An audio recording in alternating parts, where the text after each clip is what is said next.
したい人で読み直しているで読み直しているだけがで読み直しているで読み直しているで読み直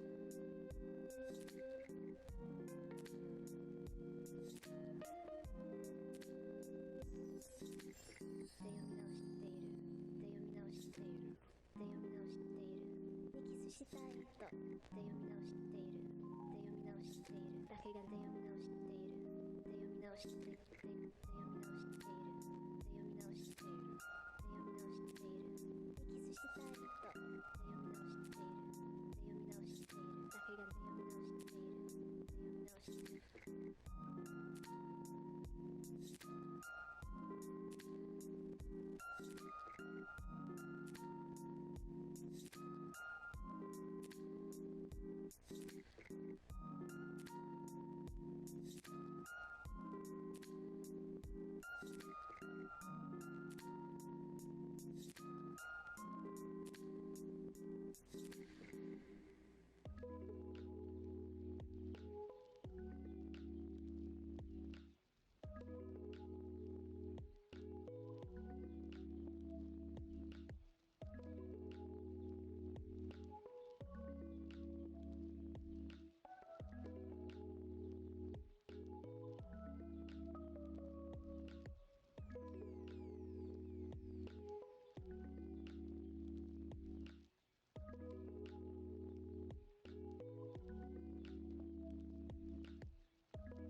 Okay, I think we should just get started. Hello. Hi everyone. We haven't done this in a while. Haven't done the podcast in a hot minute, but I'm really glad to bring it back. And I'm glad that you all could be here and join us. It's going to be a lot of fun. If you don't know, Nala and I have been best friends for over 20 years now, and I am just so lucky to call her my best friend. And we're just gonna hear and talk about nonsense.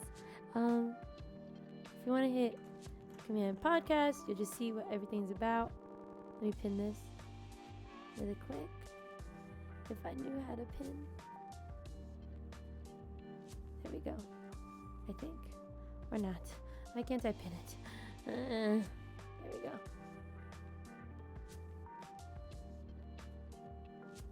There we go. All right, and let me bring her in. Hello, can you hear me?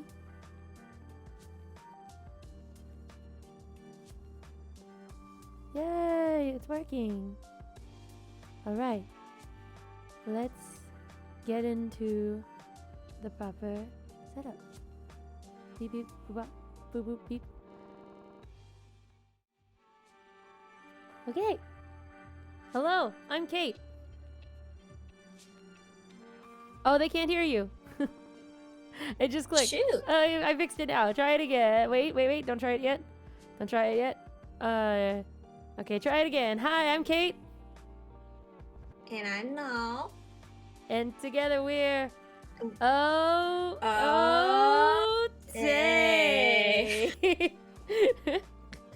Well, We can never get the timing. see, to me it sounds fine-ish. For me, it like sounds like off. It does? Oh yeah. Well, that makes sense. I don't know what's wrong. We with... tried. Yeah, we tried. I don't know what's wrong with my quality. I'm really, really sorry, you guys. Something's wrong with my everything. I think it's my internet. So that's always fun. If the quality's really, really bad, I'm really sorry. But we'll make it work. It sounds good to me. But I could be wrong. Yeah, I think it sounds okay on my end. Yeah, are you watching the stream Are you watching the stream? Partially, yes. It says poor network connection. Which makes me nervous. Please don't die on me, computer. I just need you to survive for one more night. One more day. One day. More. Okay. I need all of these things off my computer. Like yesterday. What is happening? Okay. Sorry, I'm trying to see if clearing out my computer. I don't know if it will because it's like a network thing. But who knows? Anywho, me and Nala are here today. And if you guys don't know what our podcast is / was about, we kind of stopped it for a while because real life just was really getting in the way. Nala, you were starting your new job and I was in school. So yeah. It was a long time. There was just a lot. Yeah. But we have time now, and so we're going to try, what we're going to try to do is to do this every other week. We're going to try. Yes. No promises. We're going to try. But we're definitely going to try. Invest, if you guys want to see Nal and me with proper PNG tubers, donate. Any donos that come through today are gonna go straight to Nal getting a proper PNG tuber, because these are pickers. Anyways, again, if you guys don't know what our podcast is, this is when me and Nal just come together, and we were going down the alphabet and just like picking our topics based off of that, and we just have different like games or topics to talk about, or no, we have topics that we talk about, and then games or things that we do that are related to said topics. There we go. That's what we do. Yes. Do you want to tell people about yourself now? Sure. I am. Well, recently I got into a little bit of astrology, so I finally learned my 4 top signs. I'm a Taurus, Sun, Gemini Moon, Gemini Rising, and Gemini Venus. You're a Gemini. I don't know what that means. Yeah. I don't know what that means, but I know that I am those things. I also don't know what that means, but good for you for figuring it out. You know what I mean? So Thanks. That's pretty cool. That's pretty cool. Thanks. Like, I had to like text my mom the other day. I was like, what time was I born? And I had to, that's how I like found out what my chart was. But yeah, for anyone who knows astrology, maybe now that you know my signs, you know who I am, but I don't. Who she is as a person. I felt that. I don't. I am still figuring it out. That's a mood. I think Yes. I figured mine out recently, so I'm a Sagittarius sun. Posture check. Make sure you're not slouching. Okay, I did it. Thanks. I am a Sagittarius sun. Oh no, I wrote it down. I was literally talking to someone about it. Oh, where are my DMs with Sheba? Because Sheba and I are the ones who talked about it. Where the heck? Where is she? Where is it? Okay. So where did I write it? I have a... What do you mean? I don't remember. Okay, hold on. I think we talked about it. We talked about it and I can't remember what I wrote. Yeah, I think you said you were a Libra something. I know. Yeah. I think I'm a Libra moon, Gemini rising, Capricorn Venus. Wait. Gemini rising, Capricorn Venus, Libra moon, Sagittarius sun. There you go. That's what I am. I don't know what Still any don't of know what those that words means. Yeah. But that's something. I don't know. Yeah, something. There you go. Anything else you want to share about yourself? Let's see. I am short. Same. Gosh, let's see. Like long walks on the out beach. of the two of us, out of the two of us, I'm the one who likes K-pop. Yeah. And like K-dramas. Yep. While Kate's more into like anime. Yeah. Yeah. Yeah, I'm more into anime and like Japanese stuff. I strayed more Japanese-ish. Like I strayed more weeb and you strayed more Koreaboo. Yeah, definitely. Yeah. Out of the two of us. So this is our podcast where we just talk about anything. Today we are on the letter D, and I don't know if we're gonna stick to the alphabet thing anymore, but today we wanted to. And our D topics are Disney, divas, and dreams. Yeah. Yes. So for Disney, as most of you know, if you know me, I am a big fan of Disney things. I would say Nal is as well, right? Yeah, I enjoy Disney. We both grew up like watching the movies, and we always bonded over like the TV shows and stuff as well. Yeah. I think like I kind of got into Disney slightly later, just because I didn't like my family didn't afford cable until I started like middle school. Yeah. That part. But like once I hit college, that was the opportunity for me to just kind of catch up with everything. Right. And me with the personality that I have, like if I get into something, I'll like fully immerse myself into it. And so Kate was a very, very good resource. That's definitely true.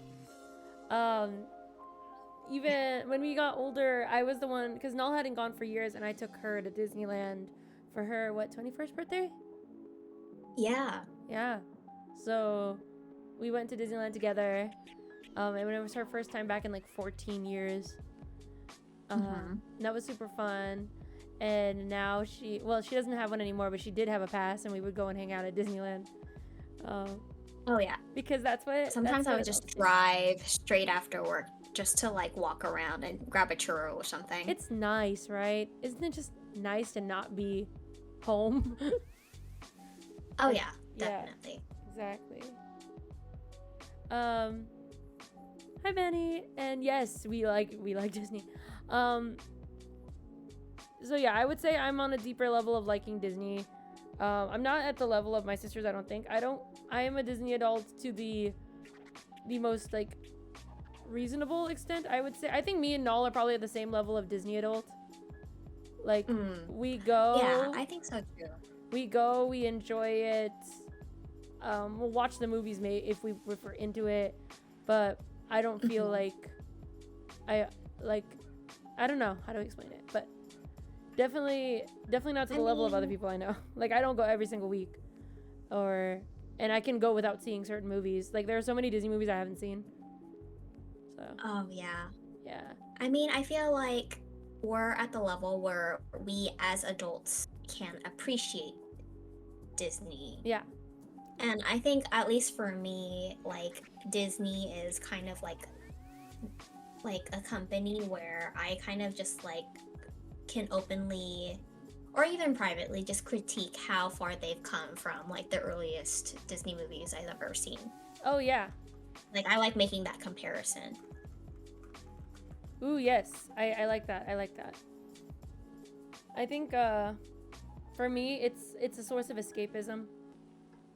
You know what I mean? Yes, that too. you're like, "Ugh, I need something that's fun, that's not drugs.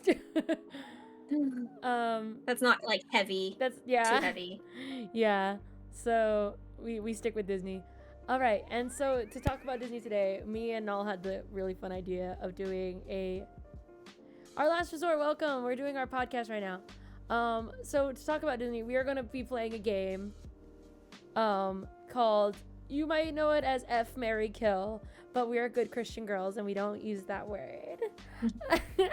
So we're calling it Kiss, Marry, Kill. And Nal and I have compiled lists of various Disney persons, and we're going to be ranking on whether we would kiss them, marry them, or kill them. Yeah. Are you ready? Very nice. Very nice. Very nice. Yes, Okay, I'm let ready. me share a screen really quick. Hopefully that will get shared to you. Just check on Discord, make sure you can see it.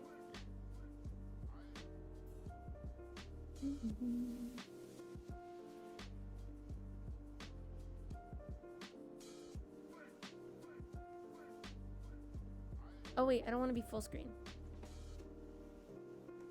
There we go. Oh well, I guess I don't have a choice. Alright. So, let me put this over here. Whee. And I'll put this away. You see us cuties over here. Where is it? Alright. Excuse how messy my desktop looks. Oh. Okay. Can you see it now? Still?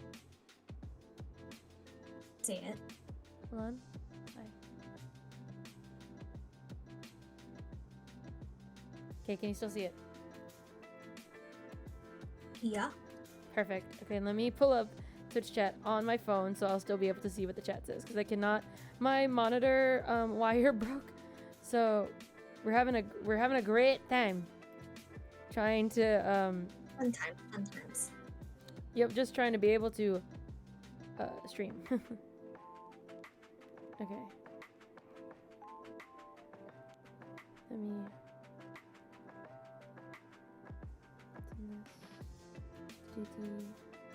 turn this off.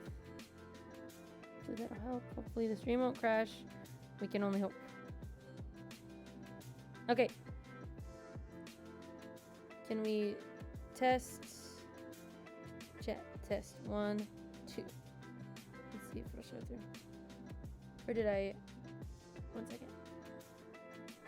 Oh yeah, because I give me a second.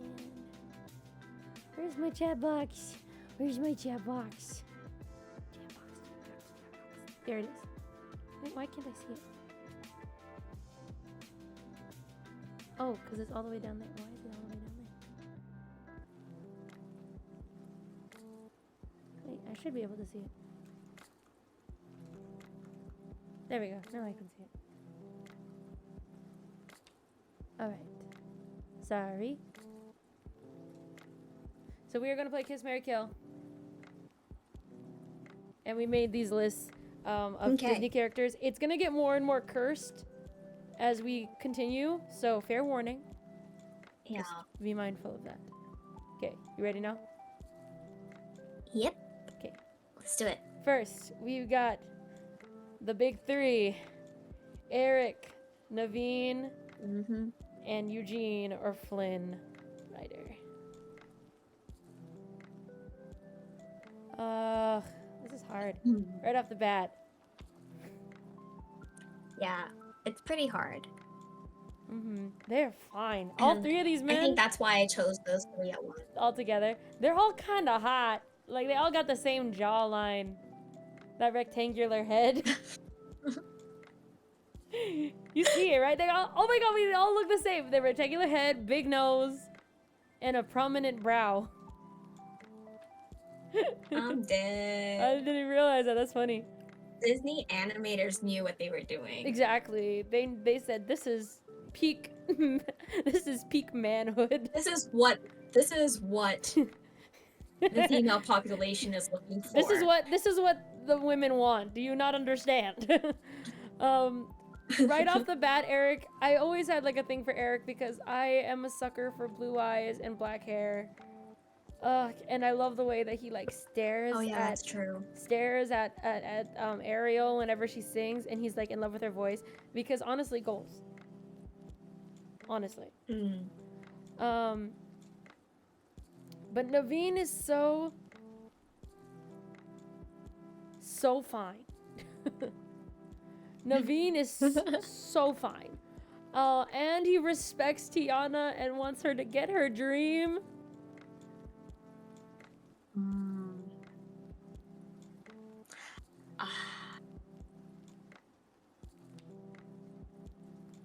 Yeah, this one's hard. Yeah.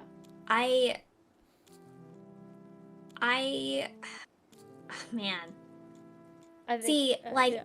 I saw The Little Mermaid, the live action, Oh, you on did? Monday. Mm. And it kind of, like, changed my little opinion of Eric. But, like, if I were to approach this, like, as if they were actual people, like, sitting right in front of me. Right. I might have to kill Eric. Sorry. I'm just... I mean... Like, dude, out of all three of them, like, Eric spends the... well, at least in the animation, he spends the least amount of time getting to know the girl. That's true. Like, fully. You're right. And Like, Eric spent most of his time with Ariel when she had no voice. Right. Whereas Naveen and Eugene, they went on full-on adventures with the girl. Right. You know? Oh. You bring up so that, yeah, for that reason, I'll probably have to kill Eric. Okay. Yeah, I'd say all your three at once, and I'll say mine. Okay, so I will kiss Eugene, marry Naveen, and kill Eric. Okay. You know what? No, I think I'm actually gonna have to agree with you. I was gonna be a dead set on like kissing Eric, but then I remembered Homeboy fully jumped to another girl, like as soon as he heard her sing, even though he spent all that time with Ariel. Oh, he's trash. Yeah. He's like actually trash. What a shame. Flimsy. What was that? Yep. Flimsy. Very flimsy. Yeah. He's flaky. He's not reliable. I need me a reliable man, and he's not it. And Naveen, I think, I would marry Naveen for sure because he's supportive, and he's nice. Yeah. And he's fine as hell. And man, and he can play the ukulele. And dude, like, totally helped. Like, he helped Tiana build that fortune. Yeah. And he like to build Tiana's place. Yeah. Didn't he, like work for her afterwards? Like, he became a server or like a ukulele. Because he wasn't just a ukulele player. He did something else. Yeah, he served a little. I thought he served a little, and he actually like helped build the actual place. And he learned how to chop. He learns how to chop. Yes, he learned how to mince. He learned how to mince. That's what it is. Oh, that was so sweet. Oh yeah, and then Flynn is he's just hot. He seems wishy-washy as a person. But so then, like, he set her free. Yeah, I don't think he can settle down. He set her free. Yeah, but he's so fine. Okay, that's our three, and we agree. Okay, next one. Yes. Ready? We have Prince Philip from Sleeping Beauty, Prince Florian from Snow White, and Prince Adam, or the Beast, from Beauty and the Beast. Okay. Ooh.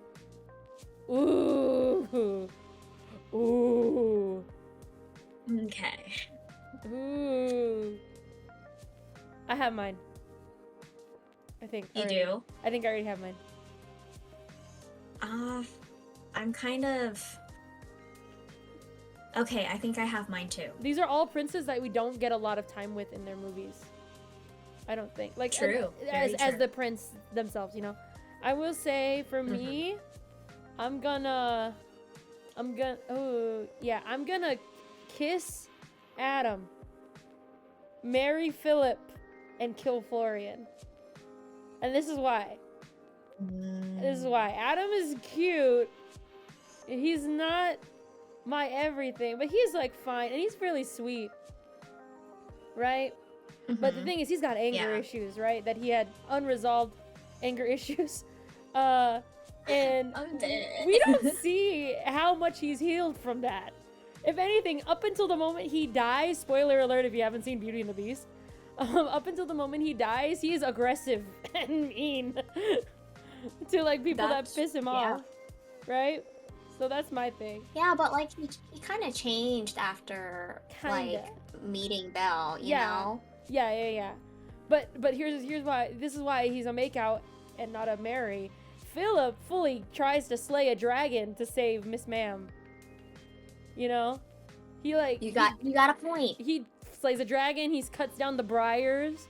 He is dedicated. He just met her and he's dedicated. Also, it was another instance of falling in love with the voice thing, and it was like they genuinely a cute meet cute. It is not as cute. I feel like we have the Stockholm Syndrome-y vibes from Adam. We have full-on stalker vibes from Florian. But Philip is like, oh, it's a meet cute in the forest. He's like journeying and hears her singing. And she's like, you look like someone I've seen in a dream. You know? And then Florian, I think, is like a full-on, in the most realistic senses, he's kind of a assaultant. He didn't give consent. He didn't get consent. Yeah. How was he supposed to know that he was supposed to kiss her to free her? How did he know that? Did the dwarves know that? They probably didn't. They probably didn't. So how did he figure I should probably kiss her? It's gonna bring her back to life. Where did that come from? Yikes! That sounds like a fetish. It sounds wrong. I think it is a fetish. Yikes! Oh my gosh! Ooh. Yeah, no, Florian, you get the chop from me, dog. Yeah, agreed. See, before I was gonna marry Adam and kiss Philip, but your reasoning just made a lot more sense. I think I was just drawn to Adam's library. That's in the beginning. Hey, you can pick the library. You can marry for the library. That's okay. I mean, but like the anger issues, I don't know. See, now this is one of the issues that we're gonna have with because we're gonna give reasoning to each other to sway each other. Okay, we're just gonna sway each other. But yeah. From this moment on, everyone we're gonna do, I'm gonna say. I feel like we're gonna do kiss 1, 2, 3, and then say our names, and then marry 1, 2, 3, say our names. Okay. And then kill 1, 2, 3, say our names. Okay. That sound better? All right. Yes, that sounds way better. Okay. So are you gonna? What's your pick for this one? Man, it's hard. There's like a trade-off between the giant library of my dreams versus anger issues. Gosh. You know what? I will stick to my guns. I will still marry Adam, kiss Philip, and kill Florian. If Adam gets angry, I can just hide it in his library. It's fine. No. Okay, I get it, but also Oh, that's funny. If it's that giant, he will never find me in that library. That's true. I am small. That's true.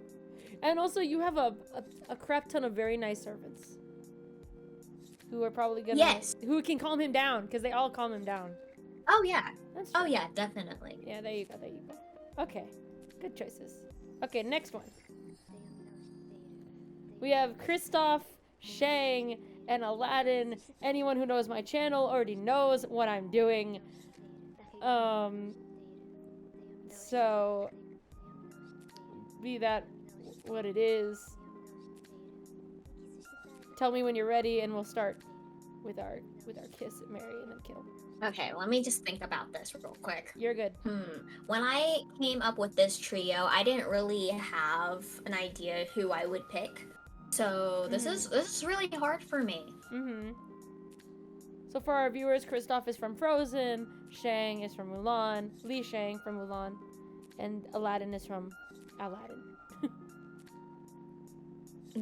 Also, these guys all have a similar jawline. It's the rounded, like oval jawline. Do you see that? Except Shang's is a little bit more angular, Shang's a little sharper. He's a little sharper, but the other two are oval, oval-esque. Yeah, but again, it's the thick eyebrows. It is the thick eyebrows. All these men have very thick eyebrows. And the noses again. What is up with Disney and animating big-nosed men? That's my type, and I'm mad about it. I remember realizing that a lot of the guys that I like have big noses, and I felt really offended by that. And I thought it was because of my ex, but I think it's because of Disney. Oh.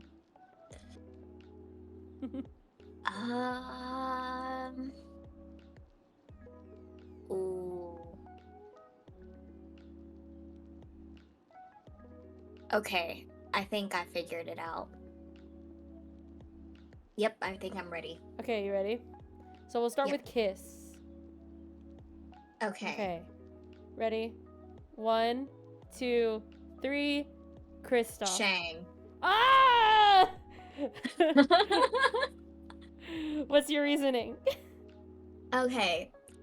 I feel like Shang, he is fine.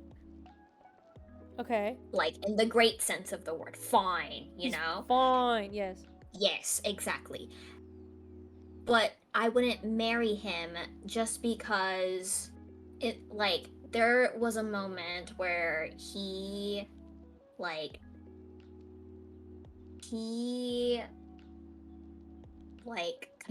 really thought and almost sided with the whole misogynistic thought that Mulan can't join them because she's a woman.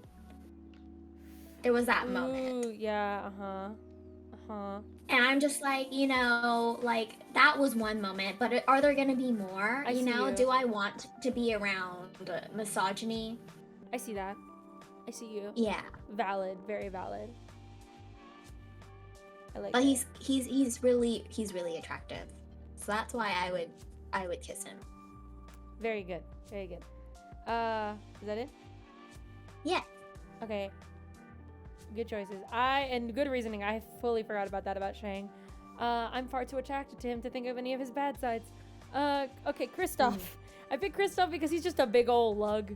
He's just a big old guy who doesn't know nothing. He was raised by trolls, by rocks.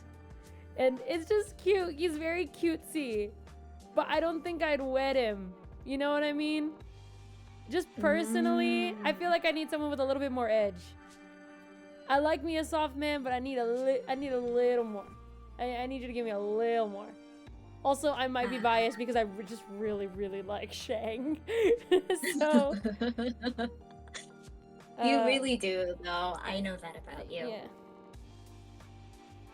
Yeah. But yeah, he's just and he's also just not my type. I don't think. All right. Okay. Let's do a. I think that makes sense for you. Yeah. Let's do Mary. Yes. Okay. Ready? 3, 2, 1. Shang. Kristoff. Yeah. Okay. That makes sense. That makes sense. So, what are your reasonings for marrying Kristoff? Okay, so this dude, so when he gets he's very, practical. Yes. In the first movie, he goes, you can't marry someone you just met. Right. And that's true. And he, spends this the whole movie getting to know Anna. And that's when he falls in love with her, you know? Right. And he's not pressured to fall in love with her, even when the trolls kind of push him together. He has his own principles and he sticks to them. And then, and then in the second movie, he continues that support. And then like there's that line he says that like, oh, my love is not fragile. Like, oh, come on. Like, how can you not love him? Yeah. He's a... Okay, you're selling me on Kristoff. Very He's trustworthy. Yeah, he's very trustworthy, you know? Seems like just a good And he old... wants stability. He's a good little guy. He's a good little guy. Mm-hmm. Also, my dog is crying, so I will have to take care of that in a second. She just wants to go outside.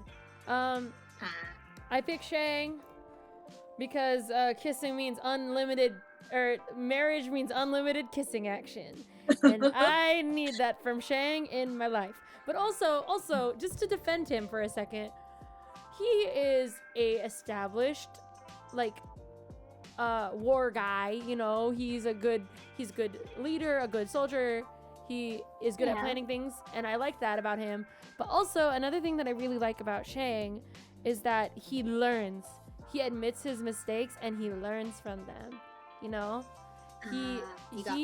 He's a growing guy. Like, I see him with his faults. Yes, he has them.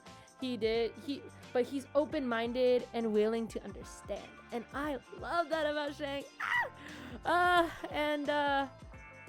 Yeah, he'll do anything to like defend Mulan. Also, he doesn't belittle Mulan because of her femininity. And he's curious about it, and he like emboldens her to be a better warrior, but also is like very loving to her and will defend her and like stick by her side when she makes a decision. And I think that's great. Thank you for the follow, by the way. What's this? A game? Hi, Isaac. Yeah, we're doing a instead of F, marry, kill, we're doing a kiss, marry, kill, and we're doing it with Disney characters because this is our podcast. Hi, I'm Kate. This is Null. Hello. And we just talk about random things. Today, our topic is Disney, divas, and dreams. And this is our Disney section. But yeah, that's it. Shang. Love Shang. He's everything. And I would love to get surprised by your choice. I would like to get to know him a lot more. Okay. And then obviously we both chose to kill Aladdin. Yes. Which is a shame. I mean, that was really... Yeah, that was hard. But hard. then, like, you know, he started his like love story by trying to fake being a prince. He's a liar. You can't start that on a lie. He's a liar. He's a liar. He establishes his relationship on a lie. Also, sorry about my dog. But I love Aladdin. I love the music. I love his heart. I do love Aladdin. But also think about like it. He showed her the world. He showed her the world. But realistically, he don't got no money. I can't defend this. I need a working man, and honey, he ain't it. I can't have him mooching off of me, and especially if that genie's gone, he's not gonna be granting you nothing. You can't wish for money. That's rule number 1. So, there you go. Okay, I gotta go take care of my dog. Mabel's crying. She's just crying. We'll take care of it in a second. Our next 3 is Prince Caspian, Prince Edward, and Prince Christopher. I already know my answers. I'll be right back. You vamp for them. Yeah. Okay, well, this one's hard. Huh. But I think I got it figured out. And I, like, part of me believes that Kate will choose similarly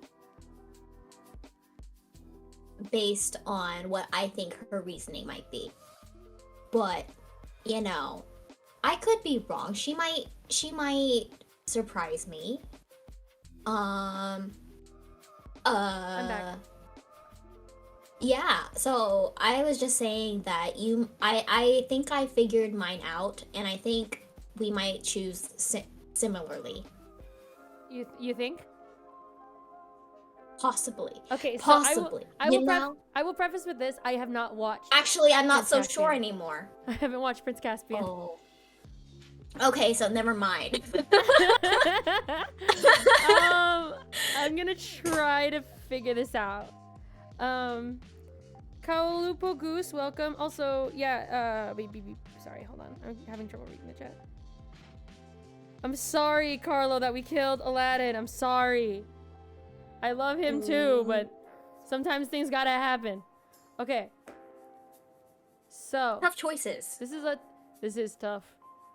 This is tough. This is real tough. Okay. Gotta drive back from a... Okay, be safe. Be safe, Carlo. Alright, let's start with our kiss. Ready? 1, 2, 3. Edward. Caspian. Okay. Okay. I don't know anything about Prince Caspian. Sell me on this guy. Okay, so Prince Caspian, he is part of like this new like generation within Narnia that kind of like sprouted into existence maybe like a couple hundred or maybe 1,000 years after like the Pevensey kids kind of like ruled and left. Yeah, it's that long. I think it's like 700 years if I'm like remembering correctly from the movie. But anyway, he goes and he like blows on what's her name, Susan's horn, and that's how he kind of summons them back. And so basically the Pevensey kids basically come back to a Narnia that's been destroyed by Caspian's like uncle's kingdom. And he kind of like defects because his uncle was trying to kill him, and he learns about like the whole like kingdom of Narnia and Aslan, and like he kind of just basically converts and he falls in love with Susan. But yeah, so the reason why I choose to kiss him, because obviously it's Ben Barnes. Are you kidding me? I don't know who that is. Ben Barnes. Oh Yeah. my gosh. Ben Barnes is the guy who plays Caspian. Okay. That's it? Yeah, Okay. because it's Ben Barnes. I love Ben Barnes. Okay, that's fair. Honestly, granted. Totally fair. Yes. Alright. And he's honorable, you know? Yeah, for sure. I see you. I see you. You're valid. This is very valid. Alright. Okay, I chose Edward because Edward's just a cutie. Again, this is just another one of those himbo kind of vibes. He sings really well, and he's very, very handsome. But also, he's kind of a wimp, and I don't think he'd actually be able to defend me in front of a dragon. Like, he didn't do it for Giselle when he thought he was gonna wed Giselle. Wait, think about that for a second in Enchanted. He goes into the ball thinking that he and Giselle will wed. Right? Because they're gonna leave later. Yeah. And then he doesn't end up trying to save her. I mean, I guess she eats the apple and then she falls over. And his kiss doesn't do anything, but... Sorry, spoilers for Enchanted. But not Patrick, what's his name? Robert. Robert's kiss does something. Yes. So maybe he sees that and feels defeated and, like, he shouldn't save Giselle. But to me, I'm like, wouldn't you want to prove that you're better than him? By going to go fight the dragon? Yeah, I think he kind of just leans into the whole idea of true love's kiss, like that trope, too much. Right. But it's his when he saw that it didn't work on him, he kind of just gave up. But it's his mom that tries to kill Giselle. I don't understand. Yeah. I have problems with that. Anywho. Yeah, he's a cutie. Also, James Marsden's just hot, man. Oh yeah, he's so definitely. fine. Like, look at his jawbones. And his not jawbone, jawline, and his cheekbone. He also doesn't age. He doesn't age. He's so handsome. It's actually good for him. Good for him. He's got the dark hair and the bright eyes. Good for you. Okay, ready, Mary. 3, 2, 1. Christopher. Good. Yes. Okay, we agree. Can we just look at him? Isn't he beautiful? Isn't he just so fine? Oh my gosh, the fact that I love him. The fact that he's actually playing Prince Charming in Descendants or whatever, iconic. I think it's really Descendants, cool. Right? Is it? I think it's I didn't know that. I think it's Descendants or something. They're doing a sequel, or not a sequel, but they're the parents of somebody. Like they're reprising their role. They're reprising their roles, yeah, and I'm pretty sure it's supposed to be like Descendants. Oh. I think. That's cool. And then, because I don't know if there is a Cinderella child in Descendants. I don't remember one. I don't recall. I know there's Sleeping Beauty. I know there's Belle. There's Mulan. There's Mulan. There's Maleficent. There's Cruella. There's Jafar. I think. Yeah. Yeah, because Jafar There's Fairy is Godmother and there's her Captain kid. Hook, right? There's Ursula. Is it? Is there Captain Hook? Who's Boo Boo Stewart's Oh, yeah. dad? That's Jafar. Jafar. Oh, he's Jafar. Okay. And then we got I think there is a Captain Hook. Because Yeah. they work with There was a pirate. Ursula. Yeah, there's a pirate, and then there's Ursula, and then I didn't watch the most recent one. I know Fairy Godmother's got one. All of them's yeah. I don't think there's a Cinderella yet, which is surprising. Maybe they were waiting. Very surprising. Yeah, maybe.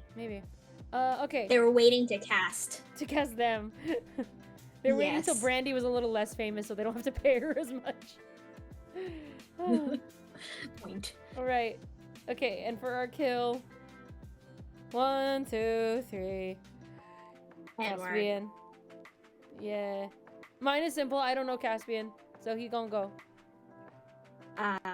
Well, Edward, as handsome as he is, and as well as he can sing, like Ben Barnes, who plays Caspian, can also sing. Okay. Um, That's funny. Just saying. But like Just saying, Edward, he's not very bright. He's not. He's really not. Yeah. Sorry. It's okay. I think it's understandable. Yeah. Okay. Next up. We got another one. This is one of my personal favorites. We have Troy Bolton, Christopher Wilde, and Izzy Daniels.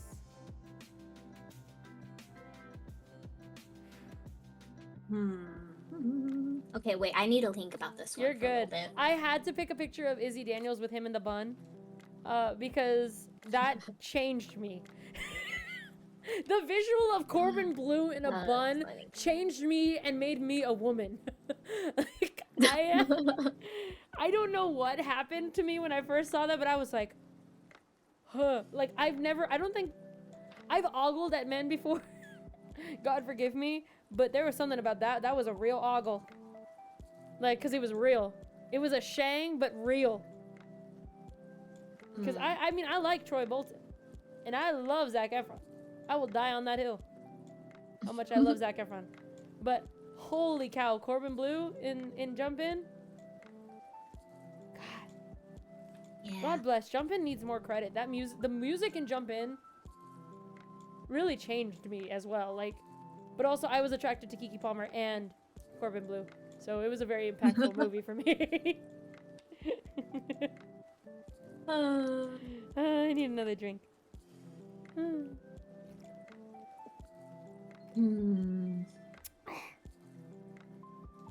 Okay, you tell me when you're ready.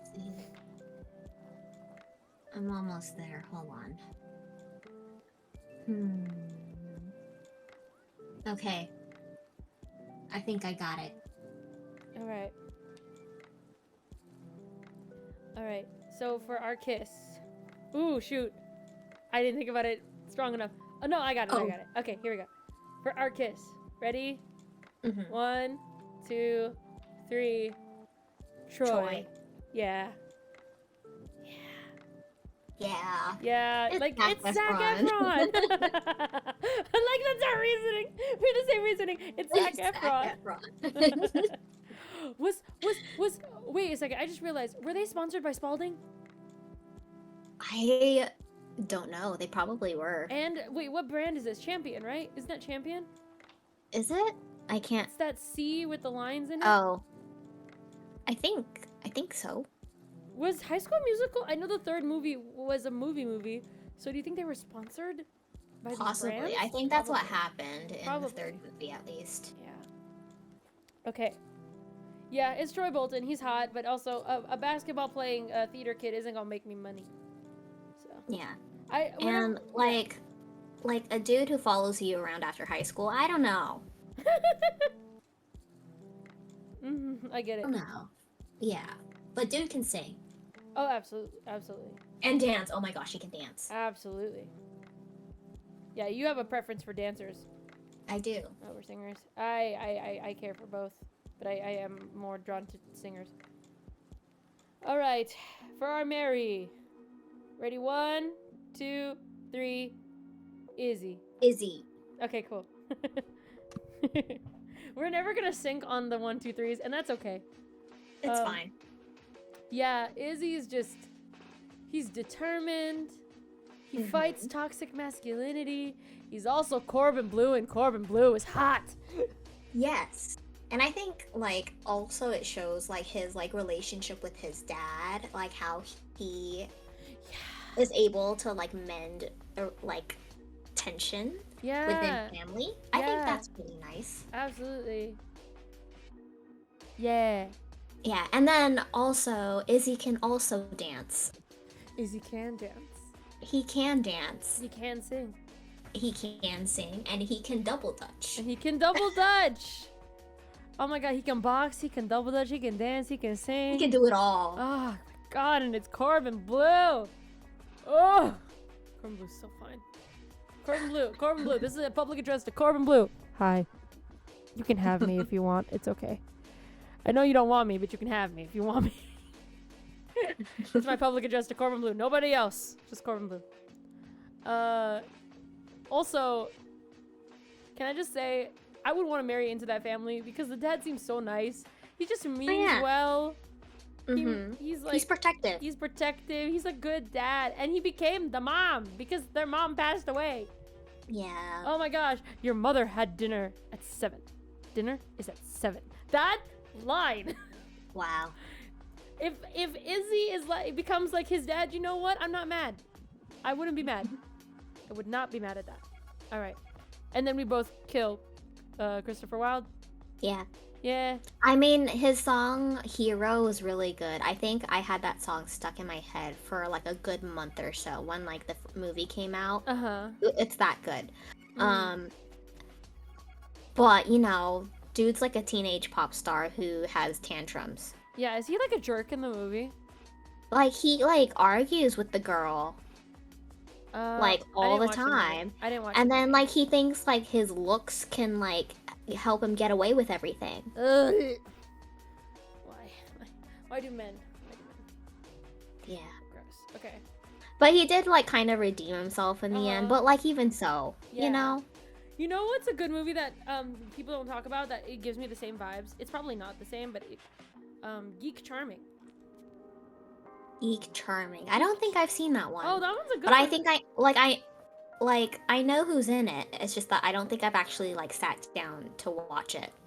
But like isn't it like the guy is like basically the Cinderella of the story? Yeah, it's like in High School Musical. He's the guy in High School Musical, the nerdy one, who Disney tried to sell us as the new Troy, but it didn't work out. And the girl is Sarah Hyland. I think she's the girl from Modern Family. Yeah. Yeah. That was actually like a pretty good movie. I wish I watched it more than once. I need to watch it again. But I liked it when I was a kid. I think it made me cry. But what really? I don't remember, but a lot of things made me cry. Girl, I cried today in the car watching like just someone be meaningful for a second. I will cry so easily now. I'm ashamed. All right, next one. This one's mean. I don't like you for this one.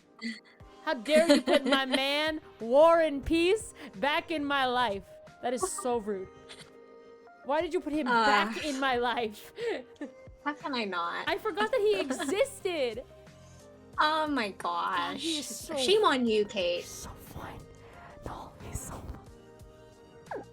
I'm feral for that man. I swear to God. I'm sorry. Also, I definitely put the family friendly tag on. This is family friendly, right? We're friendly about making families. Okay, anywho. War and Peace, Protozoa, and Shane Gray. Okay, I need to think about this. This is actually kind of hard, yeah. So I will preface, I haven't watched Xenon. Oh, I think I've watched it like once a while ago. This hair is giving coronavirus, and I don't like it. I'm just gonna say that outright. I'm dead. I can't believe you said that. I'm just now gonna say that I can't outright. unsee it. All I see is the freaking COVID virus right here on this man's head. Oh But my it's funny because his gosh. name is Protozoa and not Virus. Sorry, my dog knows I'm in here, and that means she wants inside. Aw. Which I'll let her in a bit. So why don't you talk? I'll let her in right now. So why don't you you discuss with the audience, and I'll come back. Oh Lord. Okay. So, gosh, like, man, Kate, why did you pick this picture of Joe Jonas? Is this the best Shane picture that you can find? But that haircut was very like iconic Joe Jonas at the time, so I can't. Okay, I retract my complaint. Let's see. Okay. Okay, very different hairstyles, and I don't. This can go different ways. I need to like sit down and really, really, really think about these guys as if they were right in front of me, or else I cannot take myself seriously, or else I will like bulldoze my way through this one. This was kind of like life or death right now.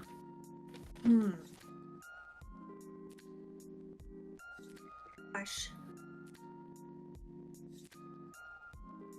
Okay, so I'm gonna make my choice based on the one movie that they're in. So for Warren, that's just only in the Sky High canon, Protozoa in the Xenon canon, and Shane Gray in just the first Camp Rock movie.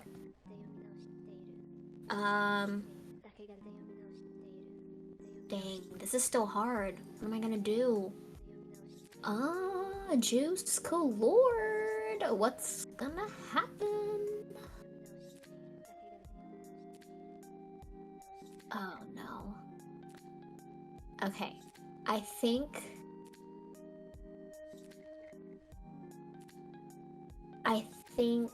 I got it, but I might switch like in the last second before the countdown. So we'll see how this goes. We'll wait for Kate to get back. But yeah, I'm gonna hold on to my answer for now. I'm not gonna think about it anymore. And yeah. See here.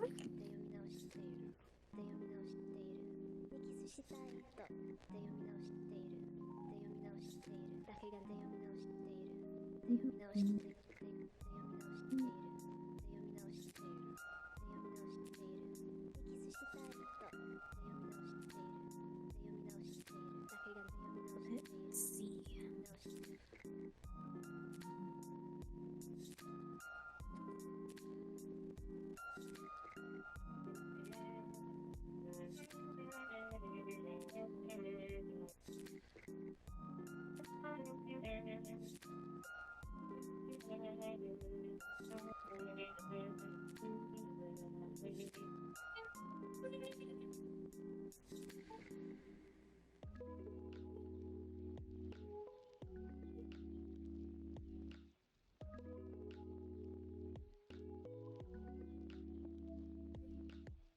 Hello, I've returned.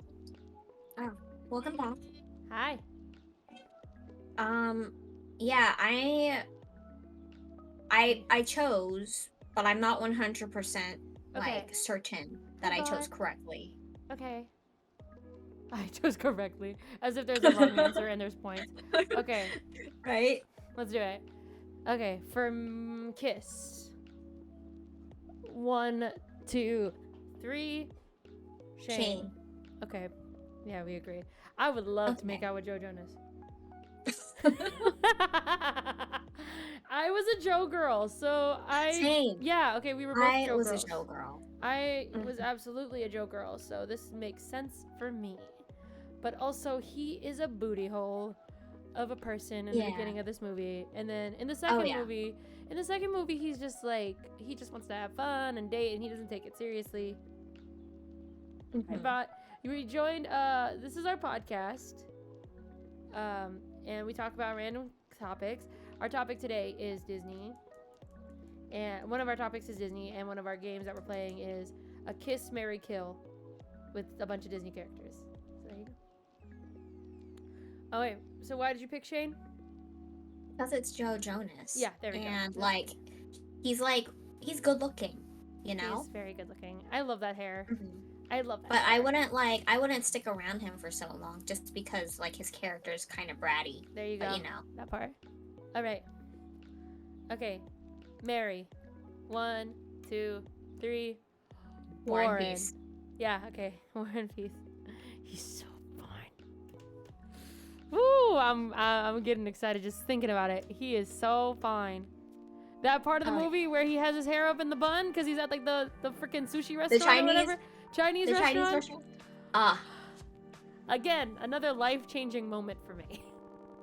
That movie really, really like the first time I watched that movie, like upon seeing him for the first time, I was like, I like him a lot. Mm-hmm. A lot. With the color in his hair. Like when he like flicked on, like he lit the candle by snapping his finger. I thought that was so attractive.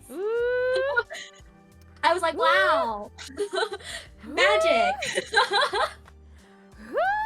Oh, he is so fun. Oh my god.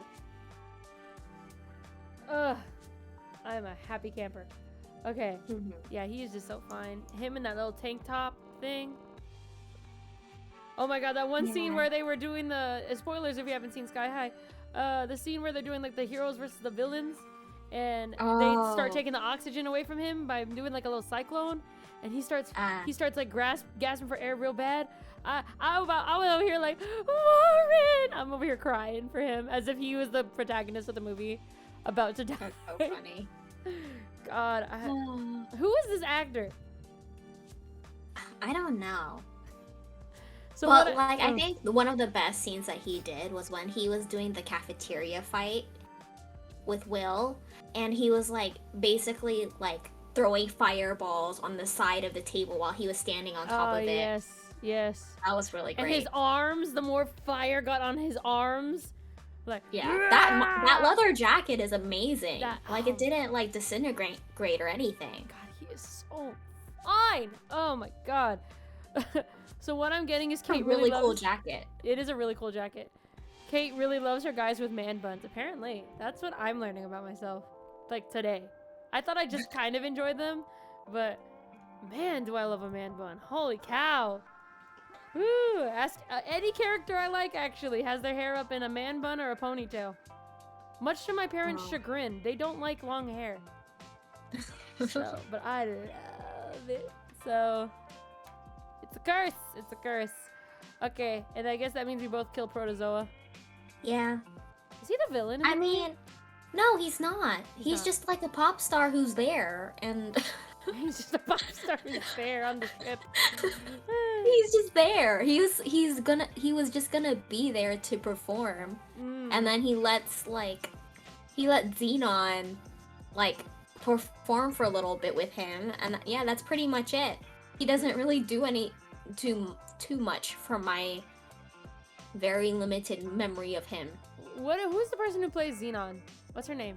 Is it Kirstie Alley? Not Kirstie Alley. Kristen. What's her name? What? Who's the person who plays Xenon? What's her name? She was all up in Disney for a while. She was. I forgot her name. But I forgot her name. Oh, I feel so bad. I said Kirstie Alley. I realized I think that's somebody else. I think so. I think she did Weight Watchers. Whoops. I think she was on ads for Weight Watchers or Nutrisystem or something like that. Anywho. Okay. At least we agree. Next one. We're not even halfway through yet. This is what happens to us. Oh my god. Okay, this is mine. One of mine. We have Jackson Rod Stewart, PJ Duncan, and Justin Russo. A lot of brothers. All the brothers. Yikes. My god, Disney was really basic with these people. Button up with a shirt underneath. White guy. It's like the plaid button up. That was everywhere. Oh my gosh. That was everywhere. I owned a couple plaid button-ups, and I loved that look for me. A tank top with a button-up. I'd still wear that. I would wear that now. Yeah, I just switched my can't do it. I switched my button up with cardigans. That's what happened. Yeah. You know what's funny is that the Wizards of Waverly Place, they made it very clear that the mother was Hispanic, but none of them acted Hispanic, and Nope. really owned up to being Hispanic.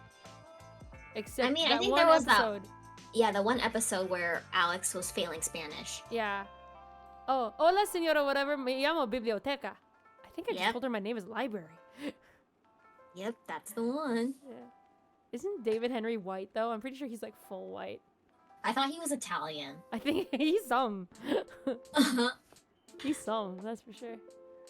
Okay, I think I got mine. I think I'm ready. Wait, for it. actually, let me. Okay. I'll see. Okay. Ready for kiss?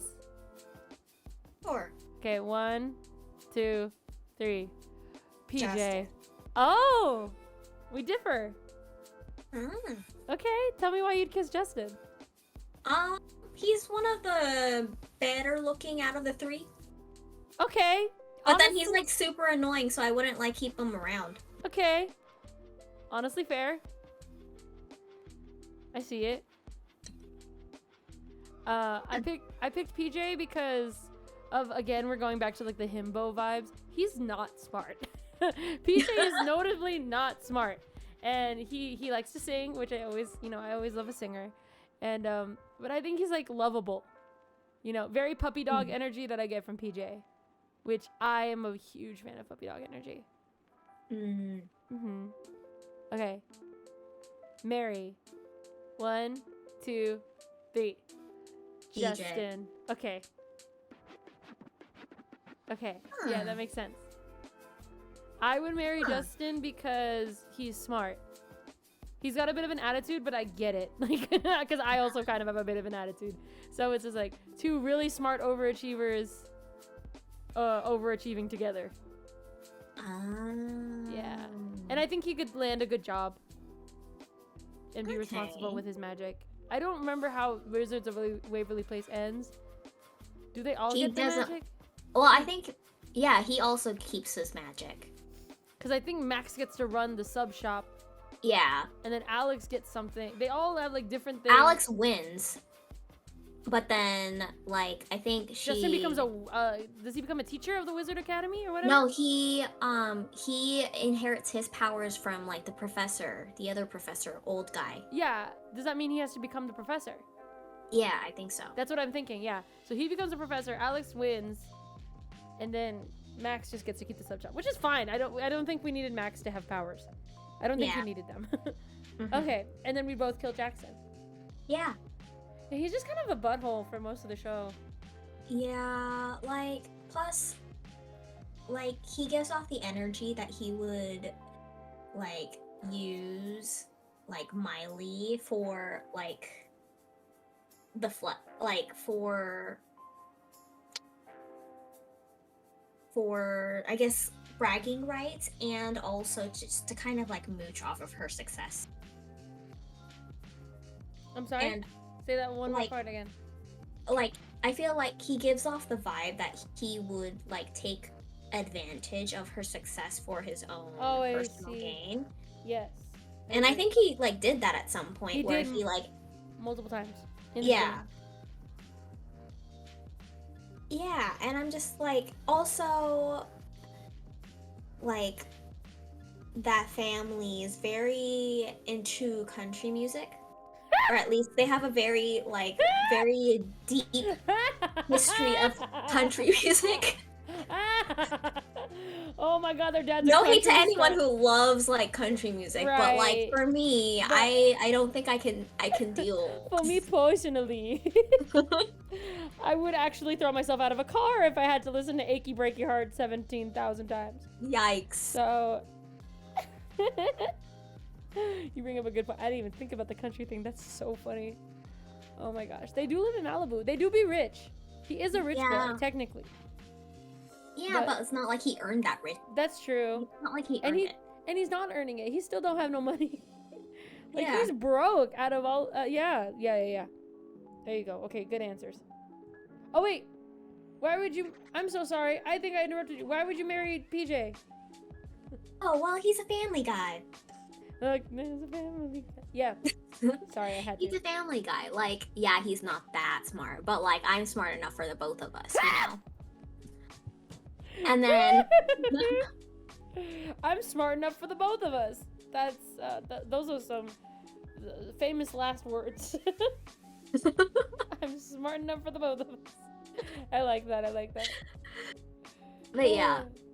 And plus, like, you know, he has good parents, even though they're kind of weird sometimes. And then, you know, you got Charlie as like a little sister-in-law. That's true. I actively dislike the mom in Good Luck Charlie, Amy Duncan. She's my least favorite Disney mom I've ever seen.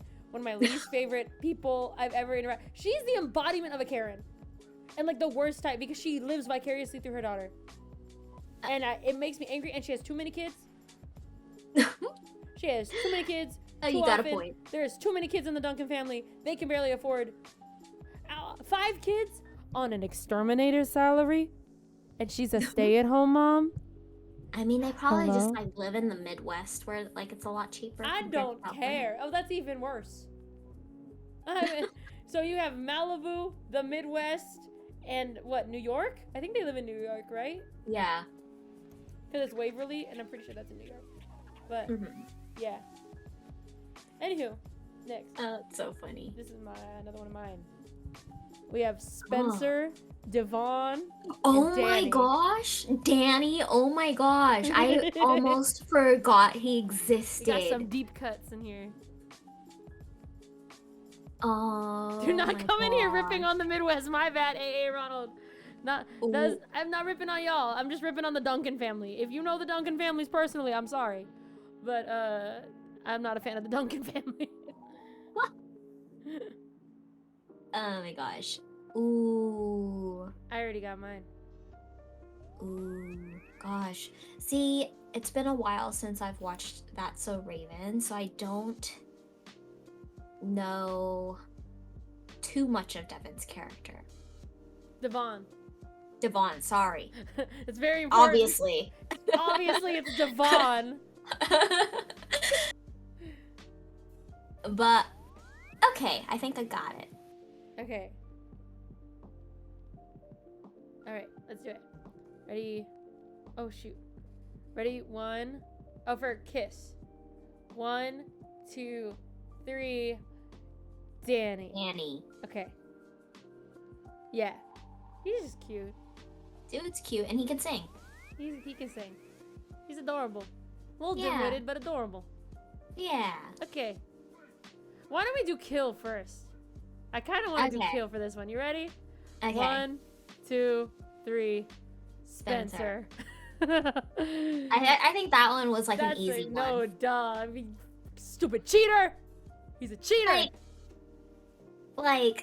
No. Like, when I found out that they, like, stayed together, I was just like, no, this is not it. Oh my gosh. How Teddy, why? Teddy, why would you do that? Didn't she have that other country boy? Yeah, she had another dude. She had that other country Way boy. better. The one who got, like... What happened to him? He was an exterminator dude who worked for his dad. Her dad. What happened? Remember when they gave a song? They wrote a song for for Joe Jonas and Demi, and then they gave it to Spencer and Charlie. Oh yeah. And Teddy. I remember that. Yeah, why did they do that? I don't know. Mistletoe and firelight. Whatever. Also, why was her name Teddy? What was her name? It was like, oh gosh, what was her name? Why did they give all of them boy names? Or like stereotypical boy names? So, Charlie was Charlotte. Yeah, I know Charlie was Charlotte, but what is Teddy? Is Theodosia? Teddy... Theodora? Charlotte and Theodora. Ah, yes. Charlotte and Theodora.